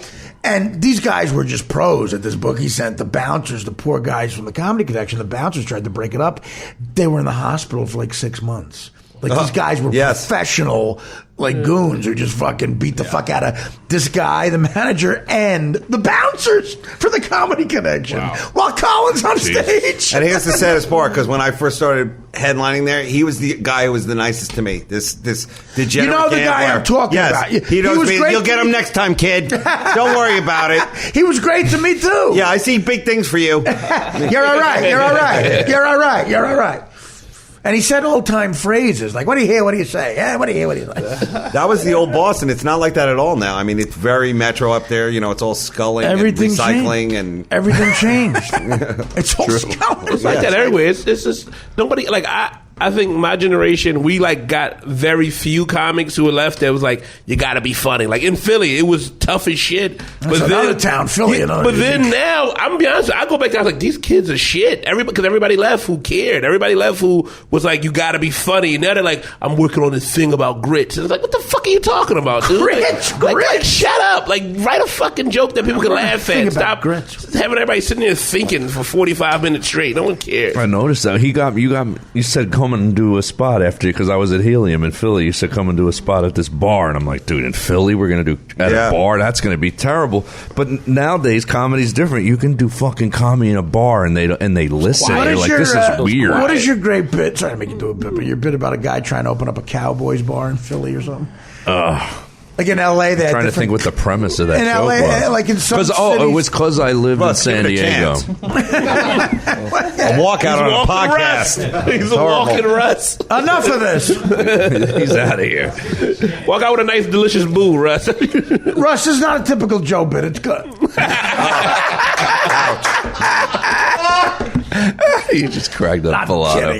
Filato love though. That was a all right, good. No, but I love this one. It was based on truth, which was I lived in San Diego, and I used to there was all these theme bars for all the different teams, and I grew up in Philly, and I said you could never do that there. You can never open a Cowboys bar. You can't open a Cowboys bar in Philly. First day it's open, burnt to the ground. I go, there's two Guidos from Philly out front of it going, what happened? He's like, I don't know, cuz. I go, the owner yelled, how about those? And then they lit him on fire. How about those? Yeah. And some people don't get it. They don't get it on fire. Yeah. That's a great joke. That's hilarious. San Diego is another town where, like, I give you much props for even starting there. I've had horrible. I didn't start there. I lived there for a year, but I hit with. I've had horrible comedy experiences. It's in San a worse Diego. place for comedy. San Diego's that bad? Is that what you're saying, Dave? Like, what do you mean? No, there's no real comedy scene there because there's no need for it. I mean, it's like a bar town. It's a biker town. It's a military town. You know, I guess they might have an open mic on an aircraft carrier or something like that. You know, whatever. I don't know, but every time I've done comedy there, it's like, oh, you got to understand, it's like dollar shots down at, you know, whatever, the vroom or vroom. they're jet skiing. It's very outdoorsy, you know, like people don't want you exactly right. Dude, I lived there for a year. My wife was doing an internship in San Diego. And I didn't know she was Mexican. That's what we call it in San Diego, an internship. I was at an age where I go, I'm not having a long distance relationship. I'm 38. I'm marrying this girl. Fuck it. I'll move there for a year with you. In my head, I thought I could drive to LA, but you can't.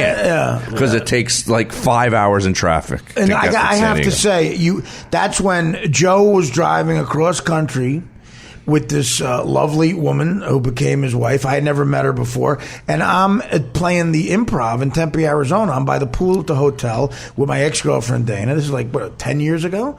You went out there? Something like that? Maybe more? I've been married for 9 years, so it's probably 12 years ago. Yeah, so he shows up, and I go, what are you doing? He goes, we were driving across country, and I saw your name on the marquee. I said to my, my fiance, my girlfriend, I know that guy. Let's say hi. And you told me what you were doing. And we were only dating for 7 months then. And the Joe Matarese I knew was the guy like, oh, let's get some chicken wings. My Capizios need to be steamed. So you, and I said, wait a minute. I tried to explain to my girlfriend when you left. I said, he's driving across country with a chick he's known for 7 months to be in San Diego. He's taking a break from comedy so she could do her internship. Like, Joe is a different man. And you told me you were going to commute from San Diego to LA for the comedy. And I said, that's not going to work. This is how I didn't say it out loud. I said, but that's not going to work. This is how bad the comedy scene was there. I opened a club in a rock bar, and I was doing stand-up on the weekends, and I would host the shows, and I was booking guys from LA to come down, right? And I was running the door with my wife. And this is me, pre-Celexa, anger problem me, getting heckled and wanting to kill people every third show. Right. I remember a woman came in, and she looks at me and goes, what's this comedy shit? And I go, we're doing comedy here on the weekends. If you're here to see music, it's after the comedy show. She's like, oh. I go, it's a $10 cover. $10? I'm like, yeah. I go, you can't pay it. You're not coming in. She goes, what do you mean? I want to watch it. And she goes, you're not allowed. I go, you're not allowed to watch it. I know you're going to be a problem. And she goes, no. I'll be great. And I go, I guarantee you're going to yell from the back at the comedians. I just can tell. And she goes, you're crazy. And she gave me the $10. She got kicked out in like 10 minutes. She was fucking heckling. I fucking knew it. I relate to that. I'm doing that with these assholes on Twitter who start complaining. It's $6.95 a month. It's $80 a year. And these guys go, what do I get for my $80? Because it's a little steep. I'm like, what are you, a chimney sweep? $80 a year is... I said, don't, please, I'm begging you, don't sign up. I'm begging you. Really. I'm begging you not to sign the fuck up. I'll give you $80 not to sign up. Yeah, and you don't even have to ever meet them or interact. Say to me, listen, I don't think, if you say to me, I don't think you're funny, I don't need another bill in my life, but as a grown man to tell me $80 is steep, you know what, go fuck yourself. $80 a year is steep. Have 4 less chai lattes. I was just going to say, fucking fag. People are so weird with money. They'll be like, $6.95 a month. Oh, 19 for that martini? Right. Yeah, there you go. I know exactly. I mean, this is 4 days a week of laughter. Crazy. No, but I'm the same way. I'm like, please don't. I'm begging you not to sign up because you're going to be bitching like a fucking pussy stench broad. And I just remembered another hilarious David Tell moment in my life. This isn't a stand-up. Don't run over all these great jokes I can make on the cheap. Now, Artie, I don't see why you don't, for the budget conscious fan. How about a Groupon deal? Maybe how about a Me Too poupon deal? Yeah, give them a half sandwich, half soup kind of situation here. They get half of your podcast, and then they get listen to a police scanner or something for their. They do. They want shit. Yeah. They would actually look into that. Police scanner. Chris, you'll laugh at this because we were Philly comics. When you're in Philly, what do you do before you move to New York? You make a couple of drives up, and you go, let's just go watch. So it's me and another comic sitting in the back thinking no one knows we're comics and we can just watch, right? Being the Philly comics. And Dave comes up and just looks at us, and you go into my ear, you go, this is going to be really hard. You walked away. It's so funny. I was like, motherfucker. You have the memory of a pothead. That's another thing. Dave doesn't realize that a lot of people looked up to him, so he doesn't remember I do remember everybody staring at me. There's a lot of like when I go to San Francisco, there would always be like the local acts there, Right. And there's something about a guy who I guess is the party guy wearing a Hawaiian shirt in the back with his arms crossed, looking at you like, he doesn't look that good. I know. That is pressure. That is pressure. Yeah. Every town has that one guy, so you're like, whatever. Yeah. But I would say one thing about the New York scene that I think is the coolest is that, we're kind of spoiled with the amount of stage time, but you earn every second of it because it takes you a long time to get it. Yeah. Once you get the stage time, I mean, it's never a smooth ride. Whereas when you go to LA, especially now, the crowds there are pretty attentive, whether they're having a good time or not. It's anyone's guess. But in New York, you pretty much know right away whether you're doing okay or not. In LA, you could be like. You're like, wow, this is definitely like spoken word, and I don't do that. And they're very quiet and nodding, and a lot of that. Few groans, of course. That's the new thing in comedy that I think you and I have talked about. The groaning. There used to be actual, heckling or laughter. Now there's like in between, kind of the queef reactions. It's not good. It's not bad, but it's not fun. They're not prepared for what they're about to see. The younger crowds, and the moaning thing is like, just don't make any noise. Just shut up. Guys moaning though always gets me. No. I have to hear about pussy one more. No. I didn't know you work in a pussy factory, dude. I'm so sorry. Well, Russ, you ever live in L.A., Russ? No, I was there for like a couple months and I beat it. But you tried living there for a couple months. I was in Judah's apartment. But, I heard you tried to get a open mic at a bar in San Diego, but some guy was a little rough on you. See, I listen. It's such a different. It's so funny that New York and L.A. are the same. The two capitals of the same business, but they're so fucking different. If you're someone who's happy in New York, there's a good chance you're not going to be in L.A., but you're forced to go out there every once in a while. Isn't Brooklyn more like that alty kind of spoken wordy kind of scene? It might be, but I don't notice the Cellar being groany and not able to handle shit. I do. I get brutal. I get pretty rough with my material, and I don't really. I know. Well, you're pleasant. You're pleasant looking. But I think they roll. When you look like an ogre, as I've heard on Twitter. Russ is one of my favorites. He was on the Comedy Underground show. You're underrated. I think you're super funny, and some of your jokes, everybody repeats your joke, especially. He's amazing. Thank you, brother. It's real smart and funny. Glad I came today. The bagel joke. What's the other one that? They're quotable. They're really good, and which is why I'll never act or be. I don't. The guys that write the better jokes can't act. That's weird when you meet like a really attractive guy and he doesn't want to be an actor. That's like that's like Superman walking. Don't you think it's like, dude, you could be an actor like in a second. No, don't want to do it. I know. The good-looking guys that everybody laughs at them because they're good-looking in their life, so they think they're funny. Well, here's the new of it is that when I first started doing comedy, my manager said, we're going to get you in a writing program, and we're going to, Disney, you'll learn how to write a movie. A writing program? And he basically was going... a writing program? He was basically saying, you are too ugly to be on camera. You're ugly. You're ugly. We'll call you next week. Ugly. That was like the conversation. Now you look at these writers, like they're all good-looking, tall guys. You know, like good-looking guy, big Adam Apple. You know, there's a ponytail, like hot-looking dudes. You know, and then the on-camera people are like the normal-looking kind of thugs. It's totally switched. Yeah, it's changed around. It really has. It's gotten a lot.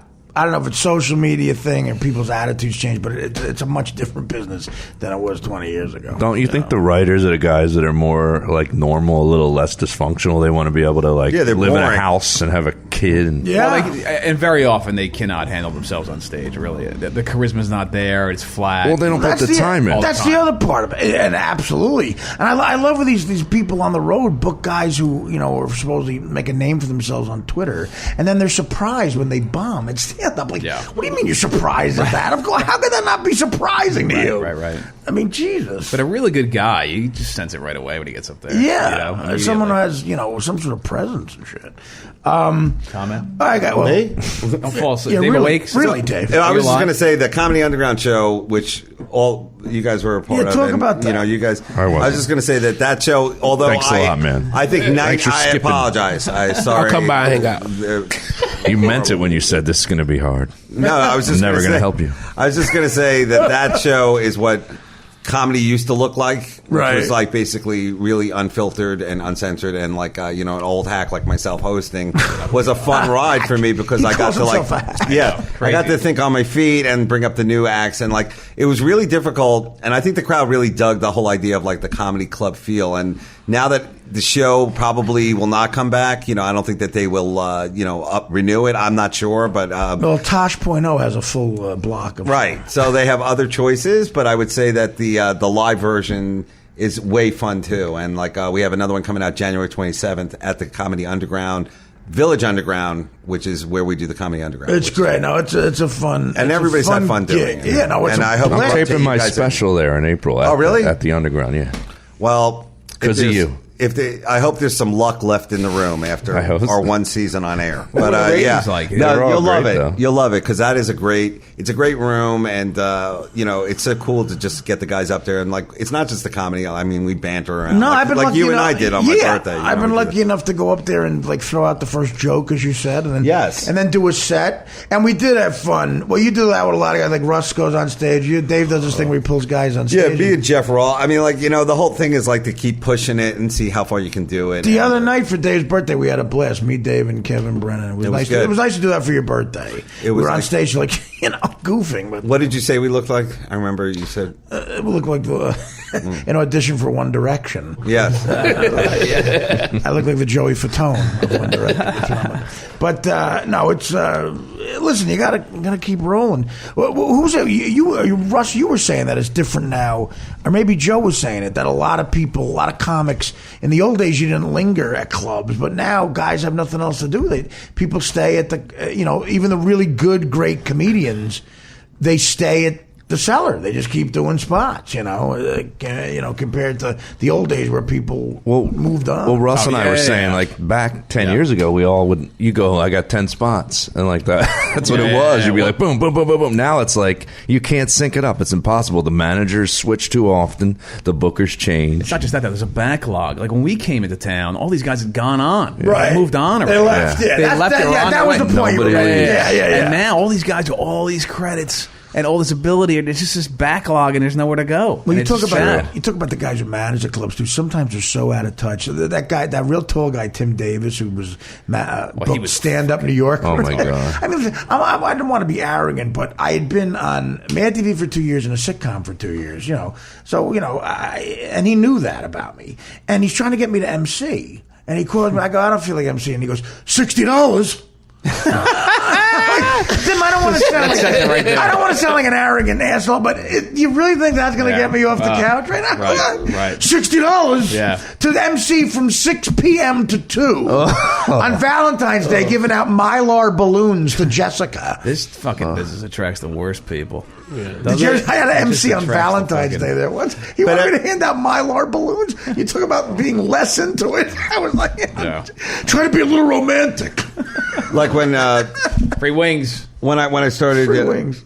like one of the big things that one of the cool things that I got to do was work the door at the old Improv in the city with Kevin Brennan and 9th and 44th. Yeah, and it was really good when you talk about a backlog. There was that was a different time because all the comics who were hanging there were waiting for their Seinfeld. They were waiting to be the next Seinfeld. And if you talk to every one of them, they already had the sitcom ready, what they thought they could do. What they were like, if I don't make it as the lead, I'll be the funny, wacky friend. Or if things go really bad, I'll at least be a writer making $5,000 a week in LA, and it'll be hilariously. Yeah, that was fun. the mentality. If things and go then bad, none of them did anything. Yeah, right. Yeah, exactly. And the one thing they didn't do was work on their act. So I saw the same act every night, and then heard a different variation on this fantasy story afterwards. And it was so funny because the one comic or two comics that came through that were really, really good, like Bill Hicks, they were like, what, everybody knew he was awesome. He was he was like,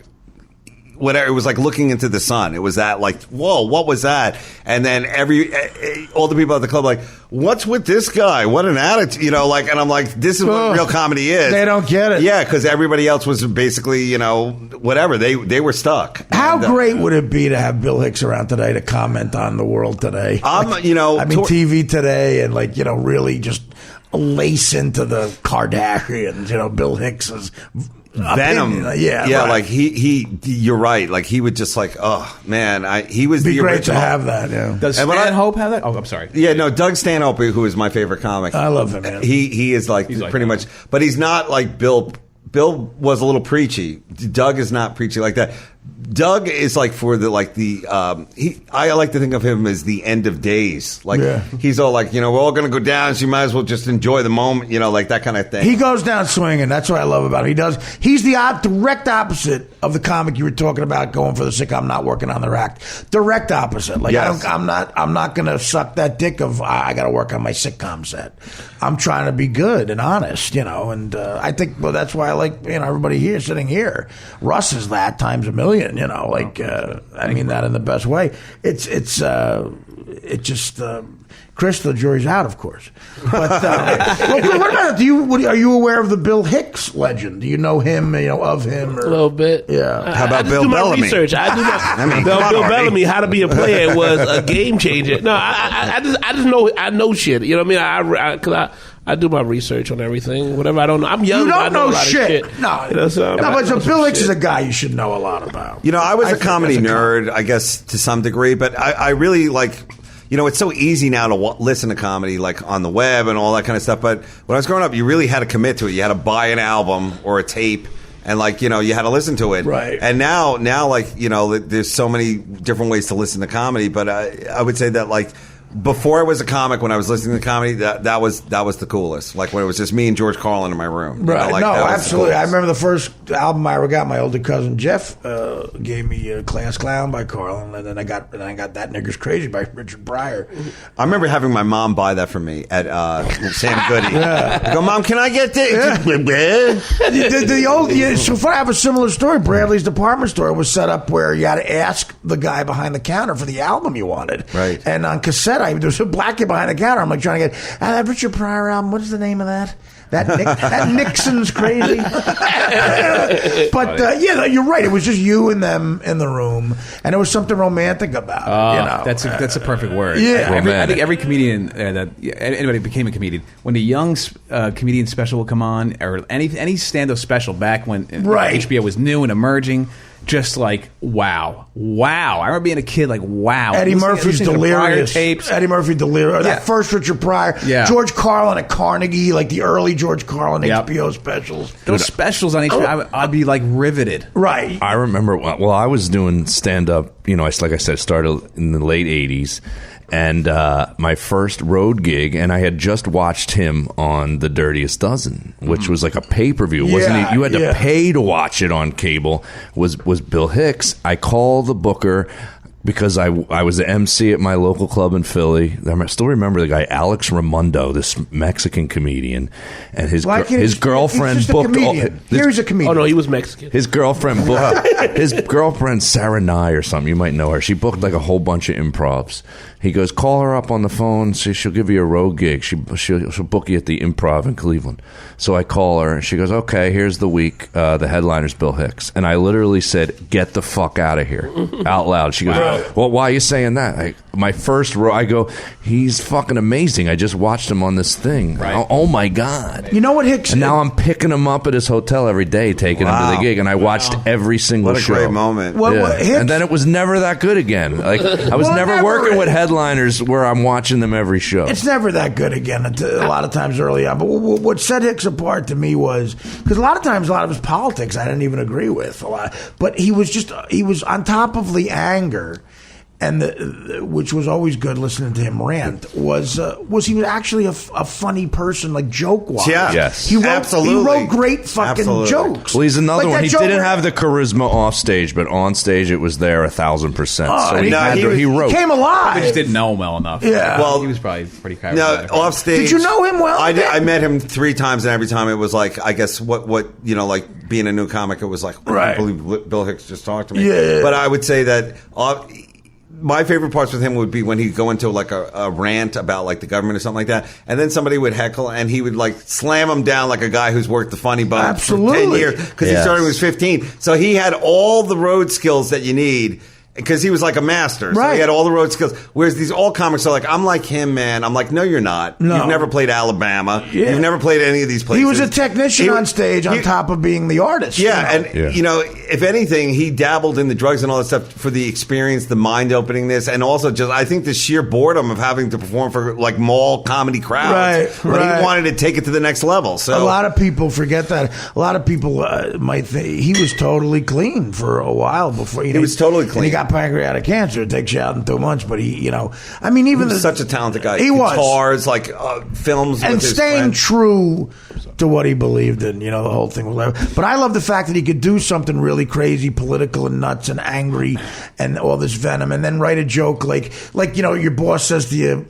One of my favorite jokes is, "Why don't you? Can you at least pretend like you're working?" And he would say, "Well, why don't you pretend like I'm working?" Or the cops fights when he got pulled over. When he got pulled over by the cops, and he started dancing because he thought the sirens were the lights at the next club. How many times has that bit been hacked by a million comics? Like a million, right? And he's again, he could do those kind of jokes combined with the really angry, political, funny shit. You know, like he's DePaulo's favorite comic, and he's as left wing as it gets. Like that, you know, it's like. No matter what you thought of his opinions, he just was so funny, you know. But to me, Sam Kinison now is my favorite guy. Like that's the guy that I never got to see live. I wanted to see him live. I saw him live. Yeah. No, I never met him. I saw him at the Beacon live. You did? Yeah, I thought and he wasn't fucked up. I saw him at Rascals. He was on Howard, and he was drunk on Howard at 7:30 in the morning. And me and my buddies, we were working construction. We had tickets for him, and we're framing a house in like Linden, New Jersey. And we said, like, he's sad he's not going to make the show. And he made the show, and he was falling off the stage. It was horrible. Like, people called Howard the next day, like, we want our money back, blah, blah, blah. And it was sad. But then I saw him at the Beacon, completely sober. It's one of the best stand-up sets I've ever seen. Nobody's more powerful than that guy. I mean, honestly, like, there's a couple of guys who are, like, just, like, energy, you know, power, and then, like, his control.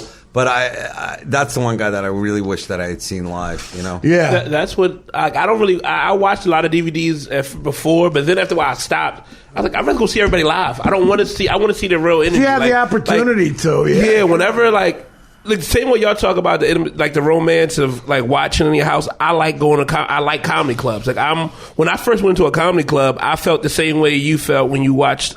Like first time I watched live on Sunset Strip, fucking Richard Pryor in the house by myself, like for the 9th time. Yeah. That's how I feel every time I can sit there and walk into a comedy club and really watch somebody I want to see. Well, that you're talking about one of the best sets ever. But a lot of times you get disappointed at a club too. I don't even. I like that. I like one of my favorite sets from him. Also is when I forgot the name of the special. I can't think of it. When he was in Oakland and they were sitting people down and he was telling jokes then.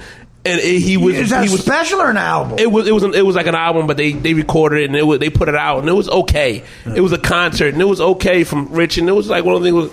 I love that because that's how it really is. Like those moments where people are sitting down, like they're coming late, and he's like, "This shit has to start." Well, you can't. Sometimes you can't release everything. But but it was a great. I loved it for him though. Like there's times at the Cellar I've been so disappointed in Aziz Ansari's set when I sit there and I'm like, "Geez, I want to see this. I want to see the master." Well, listen, guys, thanks. We'll wrap it up. I want to go around and give the plugs, but this was great.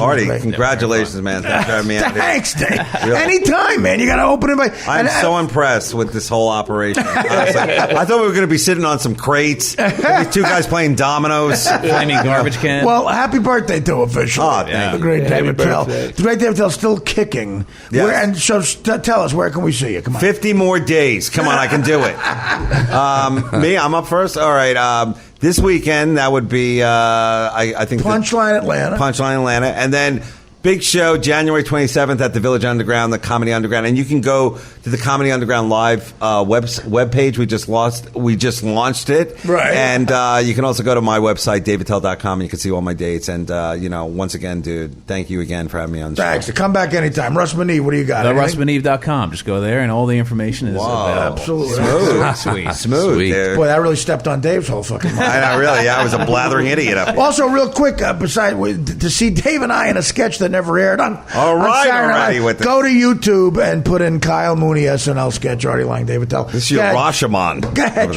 I want people to see it. All right. JoeMatarese.com. You can check out Fixing Joe podcast there and the Fixing Joe web series there. And you can soon to be here. Follow me on Twitter, soon to be on Artie's feed. Follow me on Twitter at the Joe Matarese. And this weekend I'll be in Toms River, New Jersey at Bust a Gut Comedy Club. Nice. Sounds fake. I'll tell you, sounds like a fake club. I'll tell you, we got to think of a different word because the fat jokes on Twitter are Artie's feed. Soon to be on Artie's feed. Oh, no. No, it's fine.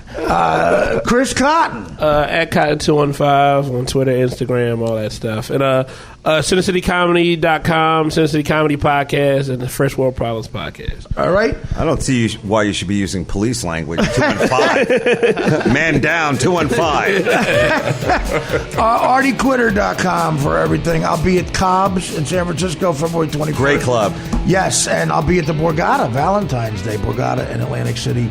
Chicago Dan Filato. Thanks, buddy. Let me know about my Sam Simon story. Let me know what you think on Twitter, and we'll talk more tomorrow. Kind of a heavy scene. Also, we'll get to those phone calls. The voicemails. There's a lot of funny voicemails we didn't get to today. We're going to get to tomorrow for sure. And that's it. Take care. Brush your hair.